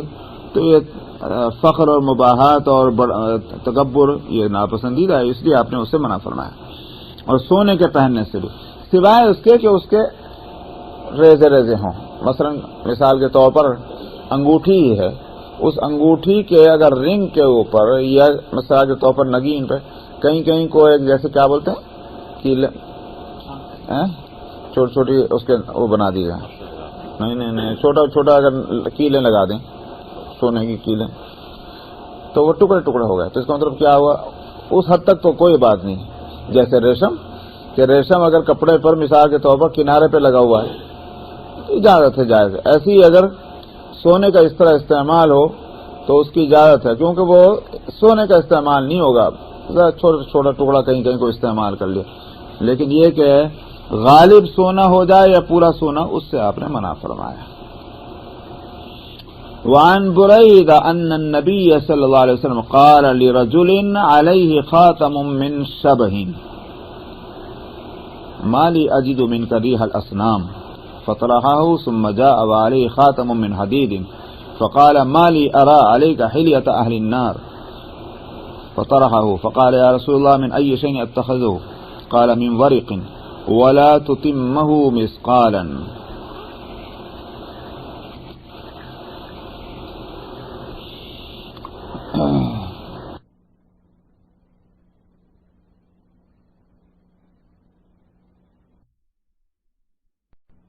مشہور ہے تو میں گلاب جامن بھی حضرت کے لیے لانا چاہتا ہوں، اجازت مرمت فرمایا جائے. حضرت نے لکھا کہ اجازت ہے 2 گلاب جامن لے کر آؤ. اب اتنی دور سے آدمی سفر کر کے آئے تو چنانچہ وہ پہنچ گیا. وہاں پہنچنے کے بعد اس نے وہ پیش کیا اتنی بڑی وہ کیا بولتے ہیں مٹکی. انہوں نے کہا کیا ہے؟ کہ حضرت گلاب جامن ہے. فرمایا اجازت لے لی تھی؟ عرض کیا کہ حضرت اجازت لی تھی. کہاں ہے خط؟ وہ خط دکھایا. فرمایا میں نے تو اس میں 2 لکھی تھی. عرض کیا وہ 2 ہی ہیں. ہم جو کھول کے دیکھا تو اتنی بڑی بڑی گلاب جامن 2 رکھی تھی اس میں. فرمایا اوہو مجھے آئندہ شاید بھی لکھنا پڑے گا. تو اس بات سے یہ ہوا کہ بھائی 1 مثقال سے بڑھے نہیں وزن. اور سہل بن سعد کی روایت میں یہ بات کتاب باب مہر کے اندر یہ آتی ہے کہ نبی کریم صلی اللہ علیہ وسلم نے ایک شخص سے فرمایا تھا کہ مہر تم مہیا کرو اپنی بیوی کے واسطے، اگرچہ لوہے کی انگوٹھی کیوں نہ ہو. یہ آپ نے فرمایا. اس حدیث کو لے کر بعض لوگوں نے یہ سمجھا ہے کہ لوہے کی انگوٹھی پہننے کی اجازت ہے، حالانکہ یہ بات بالکل نہیں. دوسروں نے اسی لیے اس کو کہا کہ یہ مقصد نہیں ہے، اس میں اجازت کا سوال نہیں، بلکہ بتانا یہ ہے کہ اگرچہ کوئی معمولی چیز کیوں نہ ہو لیکن تم کو مہر میں ضرور دینا ہے. بغیر مہر کے شادی نہیں ہوتی. تو ایک معمولی کوئی چیز بتانے کے واسطے کہا کرتے ہیں. مثال کے طور پر آپ کہتے ہیں کوئی آدمی آ جائے، بھائی کھانا کھا لے، نہیں بتا، ارے بھائی ایک آدھ لقمہ ہی کھا لیجیے. تو اس کا مطلب یہ نہیں ہوتا کہ واقعی ایک آدھی لقمہ، مطلب یہ چاہے تھوڑا سا کھائیے. تو اسی طرح سے یہ بات بھی ہے کہ آپ نے جو فرمایا اگر لوہے کی انگوٹھی ہو تو یہ مطلب نہیں لوہے کی انگوٹھی جائز ہے، بلکہ یہ کہ بہت ادنا درجے کی چیز ہی کیوں نہ ہو لیکن بغیر مہر کے شادی نہیں ہوگی. بس کریں کیا حضرت؟ یہ اور پڑھ لوں؟ اور پڑھ لوں. وعن ابن مسعود قال كان النبي صلى الله عليه وسلم يكره 10 خلال الصفرة يعني الخلوق وتغيير الشيب وجر الإزار والتختم بالذهب والتبرج بالزینہ لغیر محلها والضرب بالکعاب والرقی الا بالمعوذات وعقد التمائم وعزل الماء لغیر محله وفساد الصی غیر محرمه.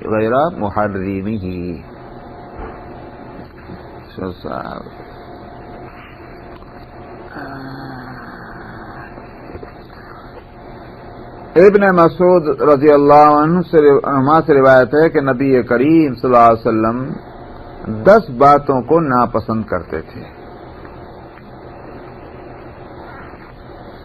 ایک تو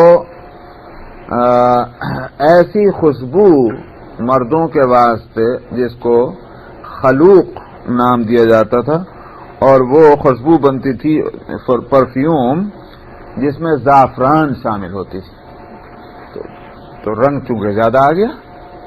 اچھا ایک بات پہلے بھی آیا تھا یہ لفظ، میں اس وقت بھی یہ بات کہنی بھول گیا کہ ہم لوگ جو آج کل استعمال کرتے ہیں نا پرفیوم، انگلی پہ اتنی لیے اور اپنا مر لیا بس ہو گیا. تو وہ اس زمانے میں اس طرح تھوڑی استعمال ہوتا، وہ تو یہ ہاتھوں پہ لیا جناب خوب اچھی طرح ملتے تھے. تو شادی اور بیاہ کے موقع پر تو اب وہ جو زعفران ملا ہوا ہوتا تھا، تو جب وہ خوشبو لگاتے تھے تو واقعی زعفران کا رنگ بدن پہ آ جاتا تھا. تو آپ اس کو خلوق کہا جاتا. آپ نے ایک تو یہ مردوں کے واسطے ناپسند کیا ہے، ہاں عورتوں کے لیے جائز تھا. اسی طرح سے جو بڑھاپا ہے اس کے تبدیلی کو، یعنی مطلب کیا ہوا کہ آدمی اس کو چھپائے. کس طرح چھپائے؟ سفید بال جب آ جائیں تو ان کو وہ کیا بولتے ہیں کھینچنے لگے، توڑے کاٹے جو بھی ہے، تاکہ یہ سفید ہی نہ ظاہر ہو. وہ ہے تغییر اس سے آپ ناپسند تھا آپ کو یہ. اسی طرح سے کپڑوں کا لٹکانا، چاہے لنگی ہے کہ پاجامہ ہے یا جو بھی ہے، اس کا ٹخنوں سے اور اس سے نیچے ایڑی سے نیچے لٹکانا یہ بھی ناپسند تھا. سونے کی انگوٹھی مردوں کے واسطے ناپسند تھی. اور زینت کا اظہار، تبرج بالزینہ، یہ تو کہ مردوں کے واسطے جو حدود ہیں اس سے زیادہ فیشن ہو رہا ہے خوب. اسی طرح سے عورتوں کے واسطے بھی کہ ایسے زیور وغیرہ یہ اس طرح کی چیزیں استعمال کرنا جس سے کہ اس کی نمائش ہوتی ہو. ولا تبرجن تبرج الجاہلیت الاولی قرآن شریف کے اندر بھی ہے. تو عورتوں کو منع کیا گیا کہ تم اپنی نمائش اور شو اس طرح مت کرو جس طرح جاہلیت کے زمانے میں بنی سمری میں عورتیں باہر جایا کرتی تھیں. لغیر محلھا، یہ لغیر محلھا کا مطلب یہی ہوا کہ بھئی زیب و زینت تو عورت کے لیے اس کی اجازت ہے بلکہ پسندیدہ ہے، مگر کہاں؟ بھائی اپنے شوہر کے واسطے اپنے گھر میں کرو، اپنے جو محرم ہیں ان کے، لیکن یہ کہ تو کوئی وجہ نہ ہوئی کہ غیروں کے واسطے کر رہے. بھائی شوہر کے سامنے تو میلی کچیلی ہیں کچھ بھی ہو، اور جب باہر دوسرے غیروں کے سامنے جا رہے ہیں تو صاحب بہت بن ٹھن کے اس سے منع کیا. یہ ہے غیر محل. والضرب بالکعاب، اور اسی طرح سے چوسر کھیلنا. پتہ نہیں کیا ہوتا ہوگا چوسر، نرد عربی میں کہتے ہیں، اردو میں چوسر کہتے ہیں. جیسے یہ کچھ ایسے ہی کھیل ہوتا ہوگا جیسے یہ کیا بولتے ہیں جی، کوئی بولا ہے شطرنج کی طرح کا کچھ ایسے ہی کھیل چوسر کا ہے. وہ سے بھی آپ نے اس کھیلنے کو آپ نے ناپسند کیا ہے. والرقی الا بالمعوذات، اسی طرح سے جو قل اعوذ برب الفلق قل اعوذ برب الناس، یہ ہے معوذات کہلاتی ہیں. ان کے علاوہ کسی اور چیز سے جھاڑ پھونک کرنا، یعنی مطلب یہ نہیں ہے کہ قل اعوذ برب الفلق قل اعوذ برب الناس ہی ہو، بس مراد اس سے یہ ہے کہ اللہ کی پناہ اور اس سے مدد حاصل کی جائے. اس کے علاوہ دوسرے طریقے جو ہیں جس میں اگرچہ شرک نہ بھی ہو، لیکن یہ کہ جب اللہ سے نہیں اس میں شفا مانگی جا رہی تو پھر کس سے مانگ رہے ہیں آخر؟ یا پھر اس کے معنی ہی معلوم نہ ہو سرے سے، منع اس سے آپ نے ناپسند کیا ہے. اللہ کے کلام، ہاں اس سے ٹھیک ہے. وعقد تمائم، اور اسی طرح سے یہ جو کیا بولتے ہیں مختلف وہ تمام تمیم جو ہے نا اس کا گنڈے تعویذ اور گنڈا اس کو بھی آپ نے ناپسند کرتے تھے. مطلب یہ کہ جب اس میں ہے تو پھر اللہ کا نام جو ہے وہ لکھا ہوا تو ٹھیک ہے. وعزل الماء لغیر محلی، اور اسی طرح سے پانی کا گرانا بے محل. پانی سے مراد اس سے وہی ہے جس کو مادہ کہتے ہیں، منی کہتے ہیں، جو بھی کہیے، اس کو غیر محل میں، یعنی مرد اور عورت شوہر اور بیوی کی حیثیت سے وہ ایک دوسرے سے اگر ہو تو وہ ٹھیک ہے، لیکن یہ کہ دوسرے جگہ اس کا استعمال وہ غلط ہے. اس جگہ استعمال ہونا چاہیے کہ جہاں سے ایک اولاد پیدا ہو سکتی ہے. وہ فساد الصی غیر محرمہ، اسی طرح سے یہ کہلاتا تھا کہ جو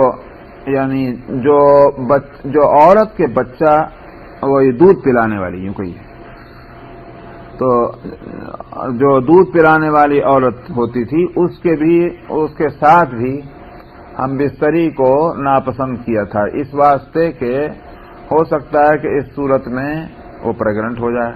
پریگننسی کی وجہ سے دودھ پر اس کا اثر پڑتا ہے. جب دودھ پر اثر پڑتا ہے تو دودھ پینے والا بچہ جو ہے اس کی صحت خراب ہوتی ہے. یہ تھی بات. لیکن ایک اور روایت میں آپ نے اس کی اجازت دی ہے، اور اس میں یہ تصریح ہے کہ جس سے معلوم ہوا کہ لوگ یہ سمجھتے تھے یا مجھے یہ بتلایا گیا تھا کہ اس سے نقصان ہوتا ہے، لیکن دوسرے ملکوں کے اندر یہ اطلاع ملی کہ ایسا ہوتا ہے اور کوئی نقصان نہیں ہوتا، تو آپ نے اجازت دی.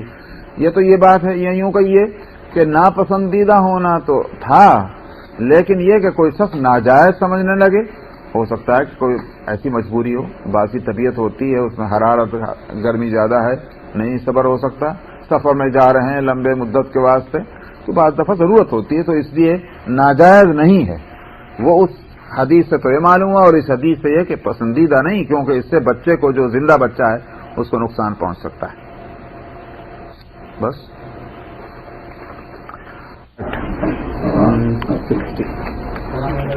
160 اور حدیث نمبر 4200 4200. بسم اللہ الرحمن الرحیم. وعن ابن الزبير أن مولاة لهم ذهبت بابنة الزبير إلى عمر بن الخطاب وفي رجلها أجراس فقطعها عمر وقال سمعت رسول الله صلى الله عليه وسلم يقول مع كل جرس شيطان. ابن زبیر سے روایت ہے کہ ان کی ایک باندی تھی، وہ حضرت زبیر رضی اللہ عنہ کی بچی کو لے کر حضرت عمر رضی اللہ عنہ کی طرف گئے، اور اس بچی کے پیر میں وہ گھنٹیوں والے پازیب، گھنٹی مطلب جو بجتے ہیں وہ تھے. حضرت عمر نے اس کو کاٹ ڈالا، توڑ دیا مطلب، اور فرمایا کہ میں نے رسول اللہ صلی اللہ علیہ وسلم سے یہ فرماتے سنا کہ ہر گھنٹی کے ساتھ شیطان ہے.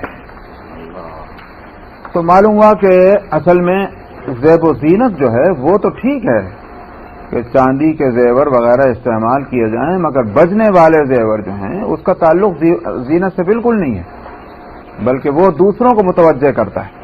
اور جب بڑے ہو کر کے وہ اس طرح کے زیور پہنیں گے تو ظاہر ہے کہ دوسرے جو ہیں وہ فتنے میں مبتلا ہو جائیں گے.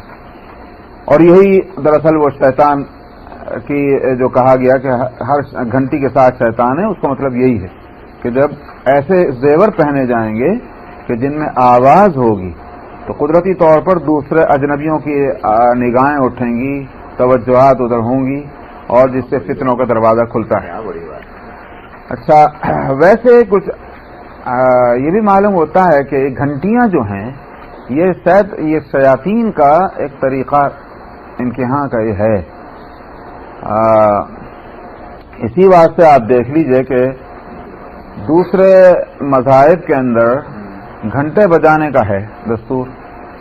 جب اسلام میں نماز کے لیے بلانے کا مسئلہ آیا اور آپ نے مشورہ لیا کہ بھئی کس طرح سے لوگوں کو اطلاع دی جائے کہ نماز کا وقت ہو گیا، بلایا جائے نماز کے لیے، مختلف مشورے آئے. اس میں جب گھنٹے بجانے کا مشورہ آیا تو آپ نے فرمایا کہ نہیں، اس کو منع کر دیا آپ نے. تو معلوم ہوا یہ گھنٹیاں جو ہیں یہ کچھ شیطانی عمل ہے. مجھے بھی یاد آیا میں ہندوستان میں ایک گاؤں میں میرا جانا ہوا ایک جلسے کے موقع پہ. تو جن صاحب کے یہاں ہمارا قیام ہوا کرتا تھا ان کے ہاں نہیں ہوا. مدرسے کے اندر ہمارا بستر کیا. تو میں نے پوچھا بھائی پردھان کے یہاں ہمارا قیام ہوتا تھا کیوں نہیں ہوا؟ تو کہ جی ہاں وہ کچھ ایسی ہے. تو خیر وہ بات پردھان تک پہنچ گئی. انہوں نے کہا نہیں مولانا کو یہیں لایا جائے. چنانچہ میں اس سے کہا تو میں نے کہا نہیں جب ہو گیا. انہوں نے کہا نہیں جی وہ تو ان کا اچھی بات چلے گئے. تو میں نے کہا بھائی کیا بات تھی؟ تو کہنے لگے جب ہم ذرا پریشان ہیں. میں نے کہا کیا پریشان تھے؟ ہاں نہیں وہ اس سال تو ہم نے ٹھہر گیا, پھر دوسرے سال جو گیا تو پھر پردھان کے یہاں قیام ہوا, مطلب اس سال نہیں ہو سکا. تو میں نے پوچھا پچھلے سال ہم تمہارے یہاں نہیں ٹھہرے, کیا چکر ہوا تھا؟ تو اس پر اس نے کہا کہ اصل میں پچھلے سال ہم بہت پریشان تھے. انہیں کیا پریشانی تھی؟ تو اس نے آواز دی اپنے لڑکے کو, میرے خیال سے کوئی اس کی عمر ہوگی 12-13 سال کی, 12 سال کی. اس کو بلا کے بیٹھ گیا وہ. تو اس نے کہا جی یہ بچہ جو ہے یہ لپیٹ میں آ گیا تھا, جیسے گاؤں والوں کی زبان ہوتی ہے. میں نے کہا بھائی کیسی لپیٹ میں آ گیا؟ تو میں سمجھا کہ جیسے ہی اپنا بعض لوگوں کو وہم ہو جایا کرتا ہے اسی طرح کی کوئی چیز ہے یہ. تو میں نے کیا لپیٹ میں آ گیا تھا؟ تو کہنے لگے جی یہ تو بے ہوش ہو جاتا تھا اور بہت پریشان تھے, ہم نے بتائے علاج کر لیے, سب کچھ کیا اور کوئی فائدہ اس کو سال بھر تک نہیں ہوا. تو اس چکر میں ہم تھے. میں نے کہا پھر کیا ہوا؟ تو کہنے لگے کہ آخر کو جب ہم بالکل ہی پریشان ہو گئے اور تو اس وقت ایک دفعہ یہ بے ہوش ہوا تو ہم نے ہاتھ جوڑ کے ہم بیٹھ گئے اور ہم نے کہا کہ بھئی ہم معافی مانگتے ہیں اللہ کے واسطے, اس کا کیا قصور ہے, تو بیچارہ معصوم بچہ ہے اور اس کو چھوڑ دیجیے. یہ وہ تو کہنے کو یہ آل فال, چونکہ اس بے ہوشی میں بولتا تھا. تو اس میں سے پھر ایک نے کہا بولا, انہوں نے کہا کہ ہمارے راستے میں کیوں آیا؟ انہوں نے کہا جی تمہارے راستے میں کیسے آ گیا؟ کہ جب ہماری بارات جا رہی تھی اس وقت کیوں آیا تھا؟ جی اس کو پتہ نہیں ہوگا. نہیں گھنٹیاں بج رہی تھی جب اس کو سنائی نہیں دیا تھا. انہوں نے کہا اس نے سمجھا نہیں ہوگا کہ روشنیاں تھی وہ اس نے دیکھی تھی. تو خیر انہوں نے کہا بھی معاف کر دو, تو ہم کو ہم معافی چاہتے ہیں اور آئندہ غلطی نہیں ہوگی, یہ نہیں ہوگا وہ ہوگا. تو پھر وہ کہنے لگے کہ اس وقت پتا چلا کہ اس پہ 2 ہیں. دوسرے نے کہا کہ بھائی چھوڑ دو, پہلے نے کہا کہ نہیں چھوڑتے, دوسرے نے کہا کہ نہیں بھائی بری بات ہے چھوڑ دو اس کو. تو آخرکار انہیں مکالمہ دونوں میں ہوتا رہا. تو پھر اس کے بعد انہوں نے کہا اچھی بات ہے آئندہ یہ حرکت نہیں ہونے پائے, تمہارے راستے میں نہیں آیا. تو وہ چھوڑ دیا اور یہ جب سے اللہ کا فضل ہے تب سے یہ بالکل ٹھیک ٹھاک ہے. تو وہ گھنٹیاں بجانے کی بات وہ کہی. معلوم ہوا کہ گھنٹیاں بارات میں جنات اور شیاطین کے ہاں بجتی ہیں. تو یہ شاید یہ حدیث میں ما کل جرسن یہ معنی بھی ہو سکتے ہیں, اور وہ جو میں نے پہلے معنی بتلایا وہ زیادہ معنی وہ ایسے ہیں کہ جس کو یقینی طور پر لیا جا سکتا ہے. تو اس لیے آواز والے زیور نہ پہنے جائیں. وان بنانا مولات عبد الرحمن ابن حیان الانصاری كانت عند عائشة اذ دخلت عليها بجارية وعليها جلاجل يصوتن فقالت لا تدخلنها علي الا ان تقطعن جلاجلها سمعت رسول الله صلى الله عليه وسلم يقول لا تدخل الملائكة بيتا فيها جرس. بنانا جو عبد الرحمن ابن حیان انصاری کی باندی تھیں حضرت عائشہ رضی اللہ عنہ کے پاس تھی. تو ہوا کیا کہ اچانک ان کے پاس ایک لڑکی آئی اور اس طرح کہ وہ اس لڑکی کے جو پازیب تھے اور جس میں آواز ہوتی تھی. تو عائشہ رضی اللہ عنہ نے فرمایا کہ یہ میرے پاس ہرگز نہ آئے جب تک کہ تو اپنے ان پازیبوں کو نہ کاٹ دے, اس لیے کہ میں نے رسول اللہ صلی اللہ علیہ وسلم سے فرماتے سنا کہ فرشتے ایسے گھر میں نہیں جاتے جس میں گھنٹیاں بجتی ہیں. تو بہرحال جب شیطان جس عمل کے ساتھ ہے تو فرشتے وہاں کہاں ہوں گے. اس لیے اس سے معلوم ہوا کہ گھروں کے اندر بھی ایک ایسا ماحول رکھنا چاہیے کہ جو شیطانوں کو دور قریب کرنے والا نہ ہو, بلکہ فرشتوں کے واسطے مناسبت ہو وہاں. کہ بھئی اسی لیے آپ دیکھ لیجئے کہ مردوں کو بھی, عورتوں کو تو چھوڑ دیجیے, مردوں کو بھی جن کے واسطے مسجدیں بنائی جاتی ہیں ان کے لیے بھی نبی کریم صلی اللہ علیہ وسلم نے اس بات کو پسند نہیں کیا کہ ساری نمازیں مسجدوں کے اندر پڑھی جایا کریں. فرض نمازیں مسجدوں میں پڑھیں لیکن نوافل اور سنتوں کا اہتمام گھروں کے اندر ہو. آپ نے اس سے منع فرمایا کہ گھروں کے اندر نمازیں نہ پڑھی جائیں، تو گھروں کا بھی حصہ رکھا گیا نمازوں کے اندر. حاصل اس کا یہ ہے کہ نمازیں پڑھی جائیں، قرآن شریف پڑھی جائیں، ذکر و شغل کچھ نہ کچھ ہو. تو یہ فرشتوں کے واسطے مناسبت کی صورت ہے اور شیطان کے بھاگنے کی صورت ہے. یہ گھنگروں کی آواز کے ساتھ موسیقی وغیرہ آ جاتی ہے، سب اس میں آ جاتی ہے جو میوزک جو ہے نا. وعن عبد الرحمن ابن طرفة أن جده عرفة ابن أسعد قطع أنفه يوم الكلاب فاتخذ أنفا من ورق فأنتن عليه فأمره النبي صلى الله عليه وسلم أن يتخذ أنفا من ذهب. کیونکہ یہ سونے اور چاندی کے استعمال کے یہ بحث چل رہی ہے، تو یہاں تک تو ان دو حدیثوں سے معلوم ہوا کہ زیورات پہن سکتی ہیں عورتیں اور لڑکیاں مگر آواز والے نہ ہوں. یہاں اس کا ایک دوسرا استعمال کہ زیورات کے علاوہ اور استعمال بھی سونے یا چاندی کا، خاص طور پر مردوں کے لیے جن کے واسطے منع کیا گیا ہے کہ صرف چاندی کی انگوٹھی پہن سکتے ہیں مرد اور سونا کا استعمال ان کے لیے منع ہے. تو کس طرح کیا ہر ضرورت میں بھی استعمال نہیں کر سکتے؟ یہاں اس کی بات آ رہی ہے. عبد الرحمن ابن طرفہ اپنے روایت ہے کہ ان کے دادا عرفجہ ابن اسد کی ناک کلاب کی جنگ میں کٹ گئی تھی. یوم کلاب کی کوئی جنگ ہوئی کسی زمانے میں، تو اس میں وہ شریک ہوئے تھے مسلمان ہونے سے پہلے. تو انہوں نے کیا کیا کہ اس جگہ پر، اس زمانے میں تو یہی تھا، انہوں نے ایک چاندی کی ناک ڈھلوا کر کے وہ لگوا لی تھی. وہاں ناک کٹ گئی تھی تو اس میں بدبو ہونے لگی تھی چاندی کی ناک میں. تو نبی کریم صلی اللہ علیہ وسلم نے ان کو حکم دیا کہ وہ سونے کی ناک لگا لیں. تو معلوم ہوا کہ سونے میں بدبو نہیں پیدا ہوتی جیسے چاندی میں ہو جاتی. اسی واسطے دانتوں کے اندر بھی تار لگانے کی یا دانت سونے کا لگانے کی اجازت ہے. اس وجہ اس کی یہی ہے کہ چاندی کے دانتوں میں بدبو ہو جاتی تھی. تو اب تو خیر اور چیزیں آ گئی ہیں، جب تک یہ چیزیں نہیں تھیں تو لہذا اس وقت اس کی اجازت تھی. لیکن اب جب کہ اس کے متبادل اور الٹرنیٹ آ گئی ہیں بہت سی چیزیں، ناک ہو یا دانت ہو، تو ضرورت نہیں کہ سونے اور چاندی کی طرف جایا جائے. وعن ابي هريره ان رسول الله صلى الله عليه وسلم قال من احب ان يحلق حبيبه حلقه من نار فليحلقه حلقه من ذهب ومن احب ان يطبق حبيبه طوقا من نار فليطبقه طوقا من ذهب ومن احب ان يصور حبيبه سوارا من نار فليصوره سوارا من ذهب ولكن عليكم بالفضه فلعبوا بها. ابو ہریرہ رضی اللہ عنہ سے روایت ہے کہ رسول اللہ صلی اللہ علیہ وسلم نے فرمایا جو اس بات کو پسند کرتا ہو کہ اپنے دوست کو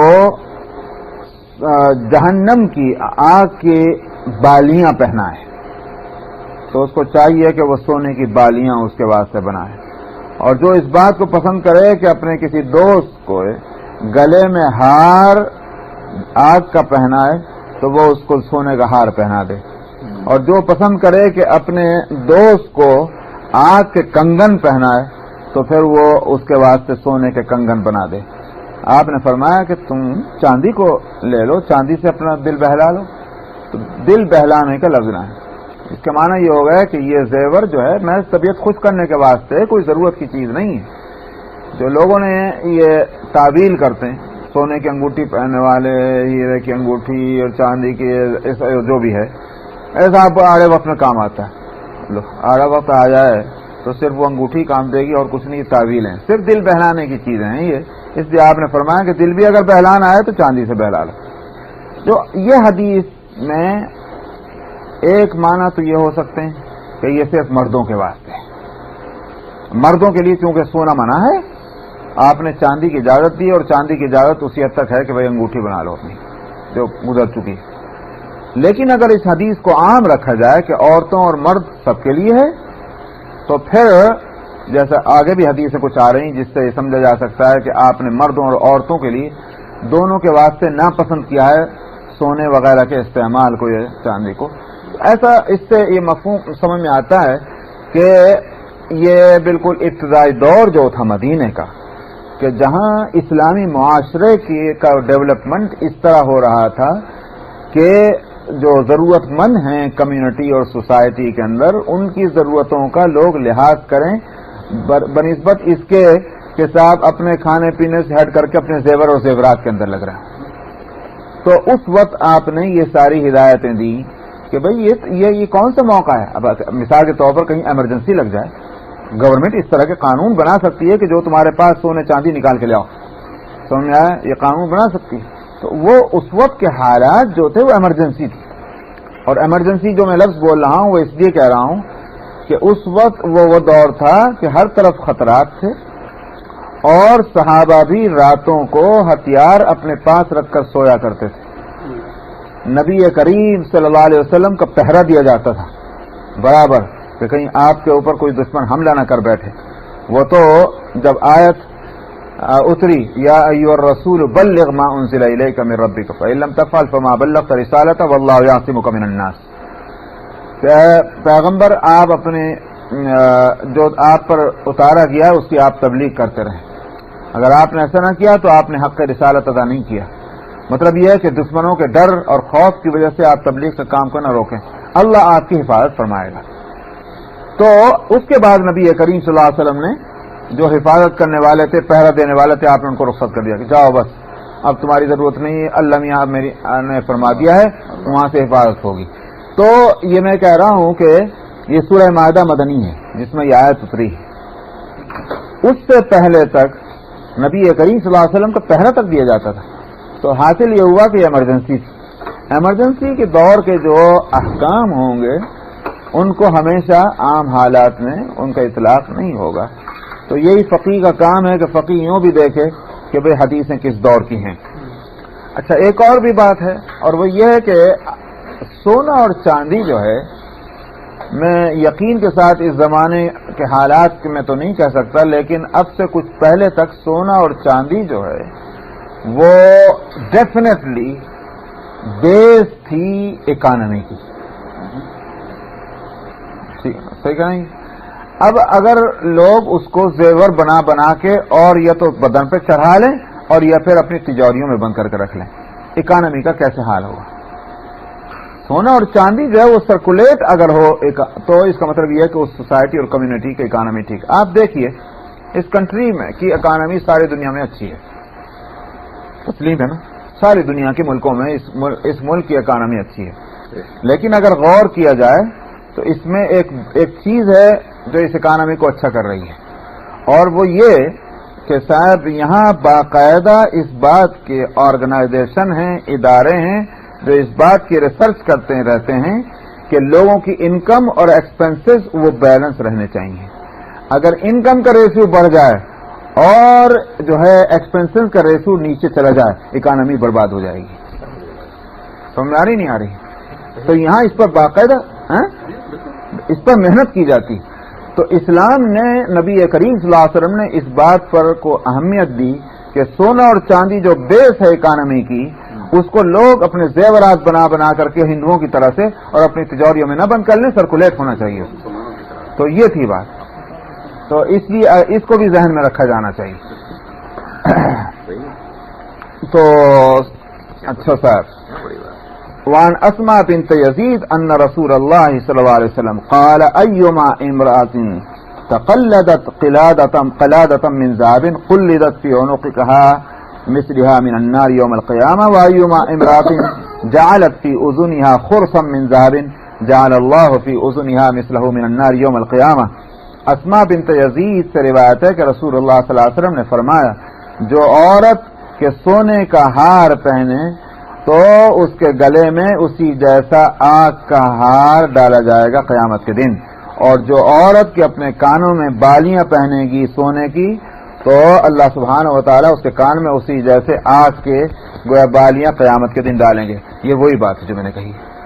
اس کا مطلب کیا ہوا کہ یہ اس دور میں کہ جب لوگوں کا ذہن بنانا تھا، یہ اس دور کی بات ہے۔ لیکن اگر یہ نہ رہے تو اکانومی ٹھیک ہے، تو چنانچہ آگے چل کر کے آپ نے دوسری حدیثیں گزر چکی ہیں، آپ نے اجازت بھی دی ہے، تو ایک حدیث کو بنیاد نہیں بنایا جا سکتا، ساری حدیثوں کو سامنے رکھ کر کے اس سے پھر مسئلہ نکلے گا. ایک ہے تربیت کا پروسیس، اس تربیت کے پروسیس میں احکام دوسرے ہوتے ہیں، اور ایک ہوتا ہے عام حکم، وہ الگ ہوتا ہے.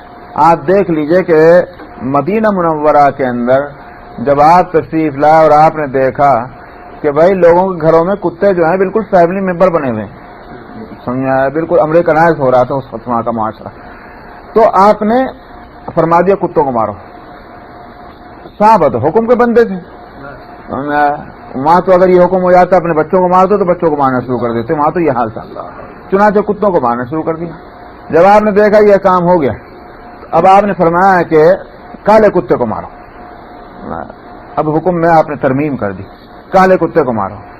تو صحابہ نے اوروں کو چھوڑ دیا کالے کو مارنا. جب آپ نے دیکھ لیا کہ بالکل لوگوں کے ذہنوں میں وہ محبت جو تھی وہ نکل چکی، آپ نے فرمایا ہمارا نا ولی خلاف، اب ہمارا کتوں سے کیا جھگڑا ہے، چھوڑو. تو یہ آپ نے، اب آپ دیکھیے کہ اس حدیث کو اگر پہلے حکم سے جوڑا جائے تو کوئی کیا یہ سب سوال کر سکتا ہے کہ نبی کیا فرماتے ہیں، اس وقت تو یوں فرمایا تھا اب یوں فرما رہے ہیں. لیکن اس کو جب تک کہ یہ نہ سمجھ رہی، یہ دراصل پروسیس تھا تربیت کا. تو اسی طرح سے اس میں بھی ہوا ہے. وان اخت لحذیفہ ان رسول اللہ صلی اللہ علیہ وسلم قال یا معشر النساء اما لکن فی الفضة ما تحلین به اما انه ليس منکن امرأة تحلی ذهبا تظہرہ الا عذبت به. حضرت حذیفہ رضی اللہ عنہ کی بہن سے روایت ہے کہ رسول اللہ صلی اللہ علیہ وسلم نے فرمایا، اے عورتوں کیا ہو گیا تم کو، چاندی کافی نہیں ہے تمہارے واسطے کہ تم اس سے زیور بنا لو؟ تم میں سے کوئی عورت جو سونے کے زیور بنائے اور پھر اس کی نمائش کرے، اس کو ظاہر کرے، نمائش کرے، شو کرے، فرمایا کہ اس کو عذاب دیا جائے گا اس کی وجہ سے. تو معلوم ہوا کہ زیور صرف اپنے گھر کے اور اپنے جو شوہر ہیں یا اپنے محرم ہیں ان کے سامنے نمائش کے واسطے ہے، لیکن یہ اپنی بڑائی ظاہر کرنے کے واسطے اور دکھلاتے پھر رہے ہیں اور شو کر رہے ہیں، یہ مناسب نہیں ہے. تو یہ آپ نے چاندی چونکہ ایک ہلکی چیز تھی اس واسطے اس کے لیے آپ نے فرمایا کہ بھئی اس کے زیور بنا لو، سولے کے بنانے کی کیا ضرورت ہے. اس کے مفسرین نے ایک مفہوم یہ بھی لیا ہے کہ یہ حکم اس قید کے ساتھ ہے کہ اگر اس کے زکوٰۃ نہ ادا کر دی جائے، لیکن مجھے اس سے اس لیے اتفاق نہیں ہے کہ زکوٰۃ کی قید تو پھر چاندی کے ساتھ بھی ہے، آپ نے چاندی کے لیے کیوں اجازت دی ہے، سونے کے لیے نہیں. اس لیے بات وہی دل کو لگتی ہے کہ یہ تربیت والا پروسیس ہے. بس یہ رکھیے. اچھا کل بازار ہے اینڈ فصل سوم، تیسری فصل، حدیث نمبر 4206 4206. بسم اللہ الرحمن الرحیم. عن عقبة بن عامر ان رسول اللہ صلی اللہ علیہ وسلم كان يمنع اہل الحلیة والحریر ويقول ان کنتم تحبون حلیة الجنة وحریرها فلا تلبسوها في الدنیا.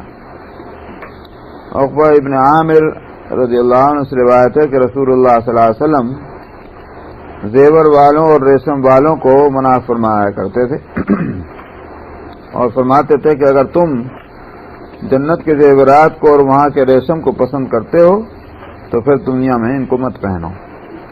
تو اس سے وہی بات معلوم ہوئی کہ ایک ہے جائز ہونا، وہ عام حکم ہے، اور ایک ہے تربیت کے راستے، تربیت کے نقطۂ نظر سے کسی کو کسی چیز سے منع کرنا.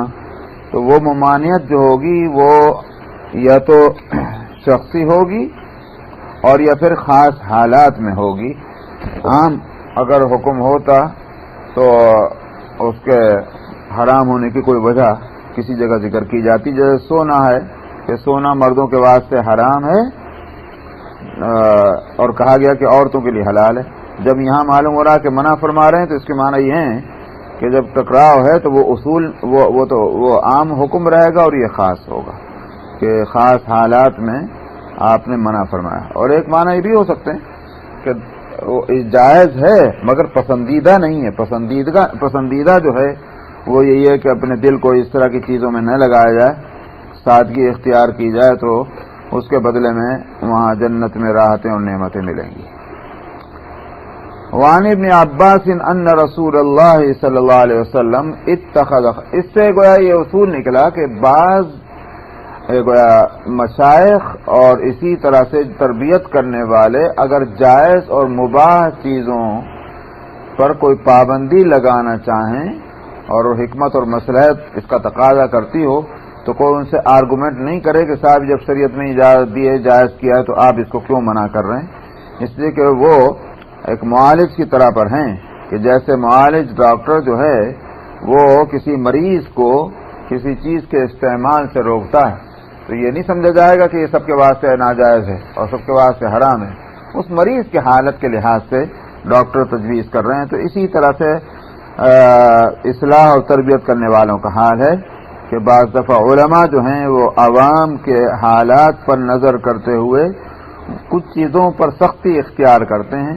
اپنی جگہ پر چاہے وہ سختی کی چیزیں نہ ہوں مگر وہ تربیت کی وجہ سے ان کو سختی کرنی پڑتی. وعن ابن عباس ان رسول اللہ صلی اللہ علیہ وسلم اتخذ خاتما فلبسه قال شغلني هذا عنكم منذ اليوم الیہ نظرۃ والیکم نظرۃ ثم القاہ. حضرت عبداللہ ابن عباس رضی اللہ عنہما سے روایت ہے کہ رسول اللہ صلی اللہ علیہ وسلم نے ایک انگوٹھی بنائی اس کو پہننے تو بظاہر ایسے معلوم ہوتا ہے کہ یہ سونے کی تھی، کیونکہ چاندی کی تو پھر بعد میں بنی وہ رہی آپ کے ساتھ، لیکن یہ غالباً شروع میں جو سونے کی ایک انگوٹھی جب تک سونے کی ممانعت نہیں آئی تھی تو آپ نے ایک انگوٹھی بنائی، اس کو پہنا تو آپ نے فرمایا مجھے آج پورے دن سے اس نے مشغول کیا ہوا ہے، میں ایک نظر ادھر اس پر رکھتا ہوں تو ایک نظر تمہارے اوپر رکھتا ہوں. اس کا مطلب یہ ہے کہ میری پوری توجہ جو تمہاری طرف ہونی چاہیے تھی وہ نہیں رہی ہے. یہی ہے سونے اور چاندی کا کہ آدمی کے دل کو موہتا تو آپ نے اتار کر اس کو پھینک دیا. تو معلوم ہوا کہ سونے اور چاندی اور ریشم جو ہے کیونکہ زیب و زینت کی چیزیں ادھر جب دل لگے گا تو ظاہر ہے کہ ضروریات زندگی جو ہیں ان سے پھر غفلت ہوگی. وعن مالک قال انا اکرہ ان یلبس الغلمان شیئا من الذهب لانه بلغنی ان رسول اللہ صلی اللہ علیہ وسلم نہا عن التختم بالذهب فانا اکرہ للرجال الكبیر منه والصغیر. حضرت مالک رضی اللہ عنہ سے روایت ہے انہوں نے کہا کہ میں ناپسند کرتا ہوں کہ لڑکوں کو، یہاں لڑکوں سے مراد ہے چھوٹے بچے جو ہیں، تو یہ سمجھنا کہ جب بڑے ہوں گے جبھی تو شریعت کا حکم لگے گا، بچوں میں کیا حرج.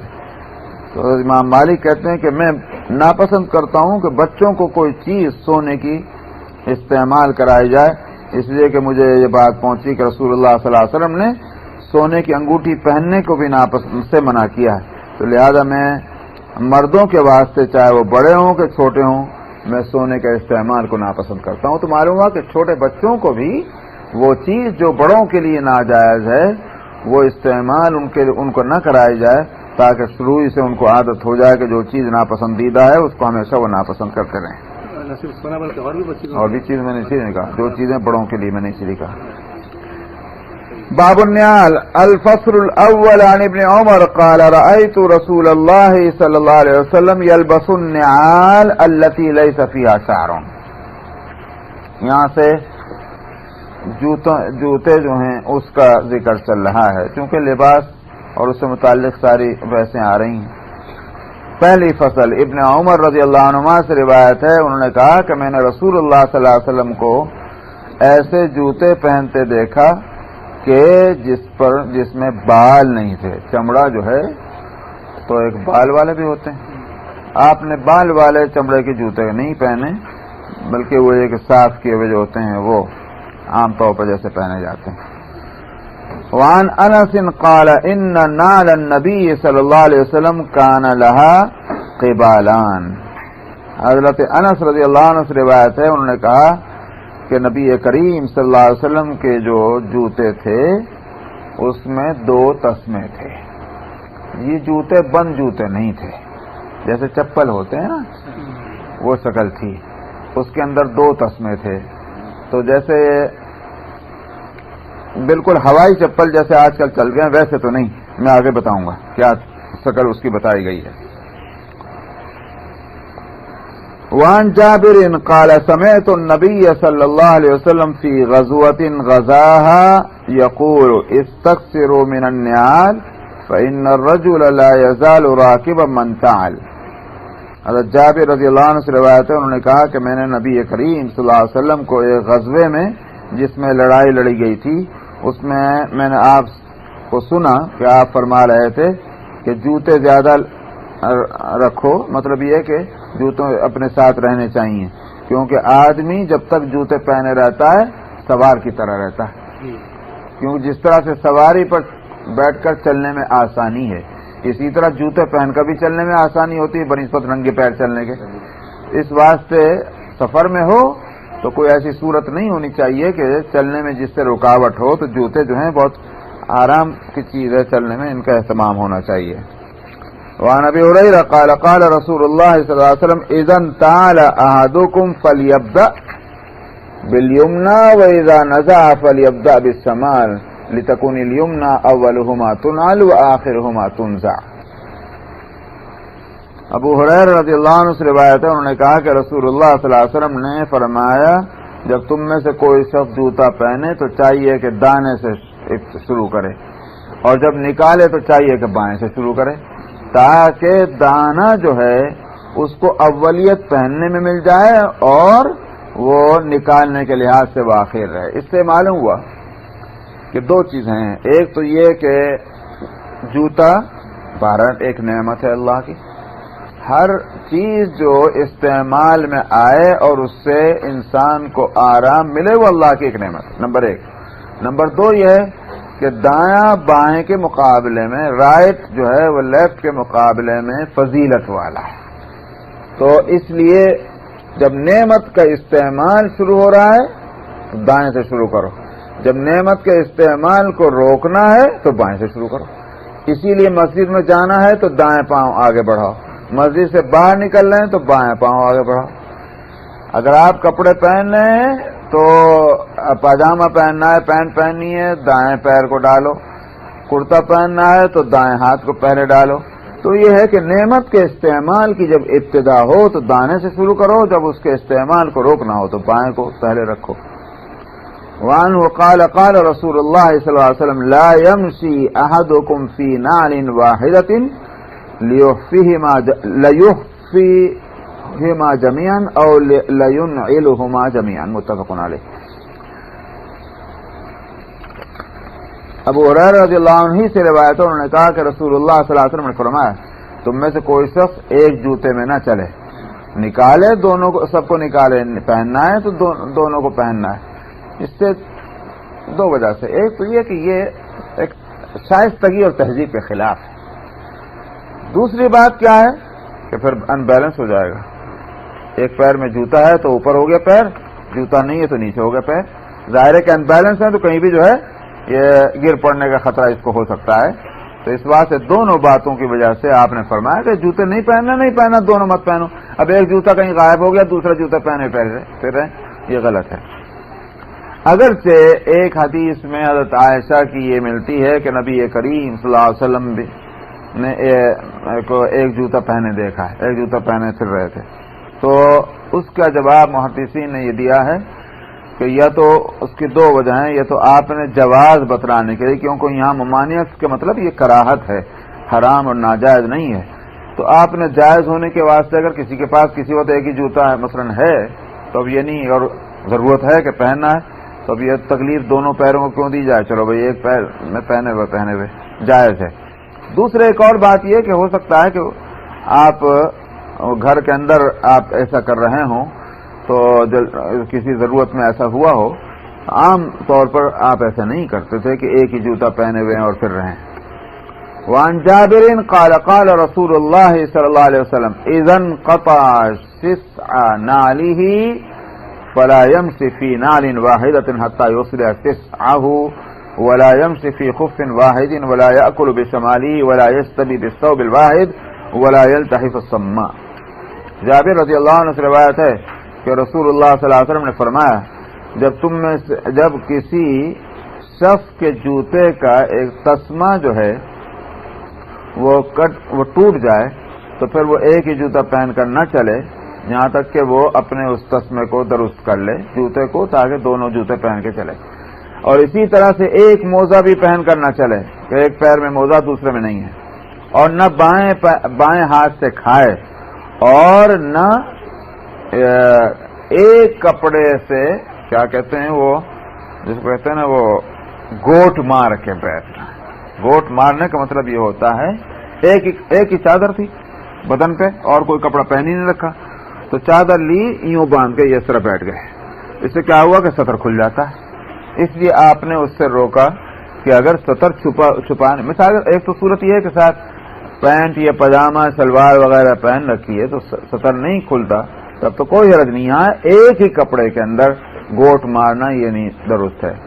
اور اسی طرح سے ولا یلتحف الصما، جو سما کا مطلب یہ ہوتا ہے کہ اس طرح سے چادر کو لپیٹنا کہ ہاتھ بھی اسی کے اندر بن گئے.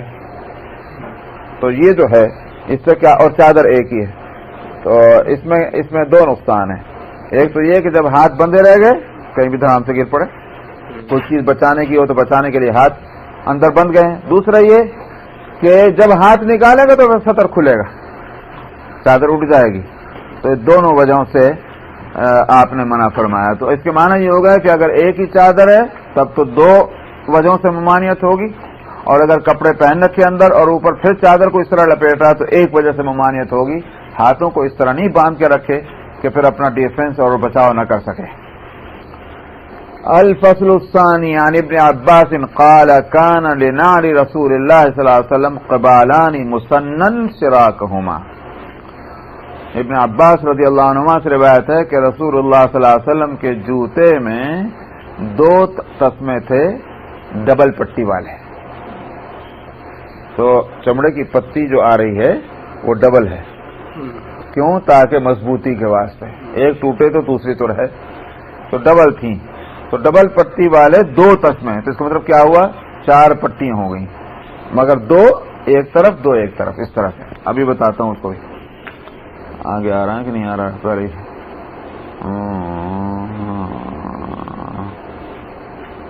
اچھا نہیں آ گئے. اصل میں یوں تھی شکل کہ ایک تو پتی تھی اس طرح سے یوں کہیے کہ دائیں سے بائیں کو جانے والی، ایک تو یہ جو اصل جو چپل وہ کہلاتا ہے. جو وہ تسمے جس کو کہا جا رہا ہے شسع، وہ 2 تھے اس طرح کہ یہ انگوٹھا سمجھ لیجیے یا یوں سمجھیے کہ یہ انگلیاں ہیں پیر کی، تو یہ انگوٹھا ہے. یہ جو انگلی ہے اس کے ادھر اور ادھر وہ تسمے آ کر تلوے میں اٹکتے تھے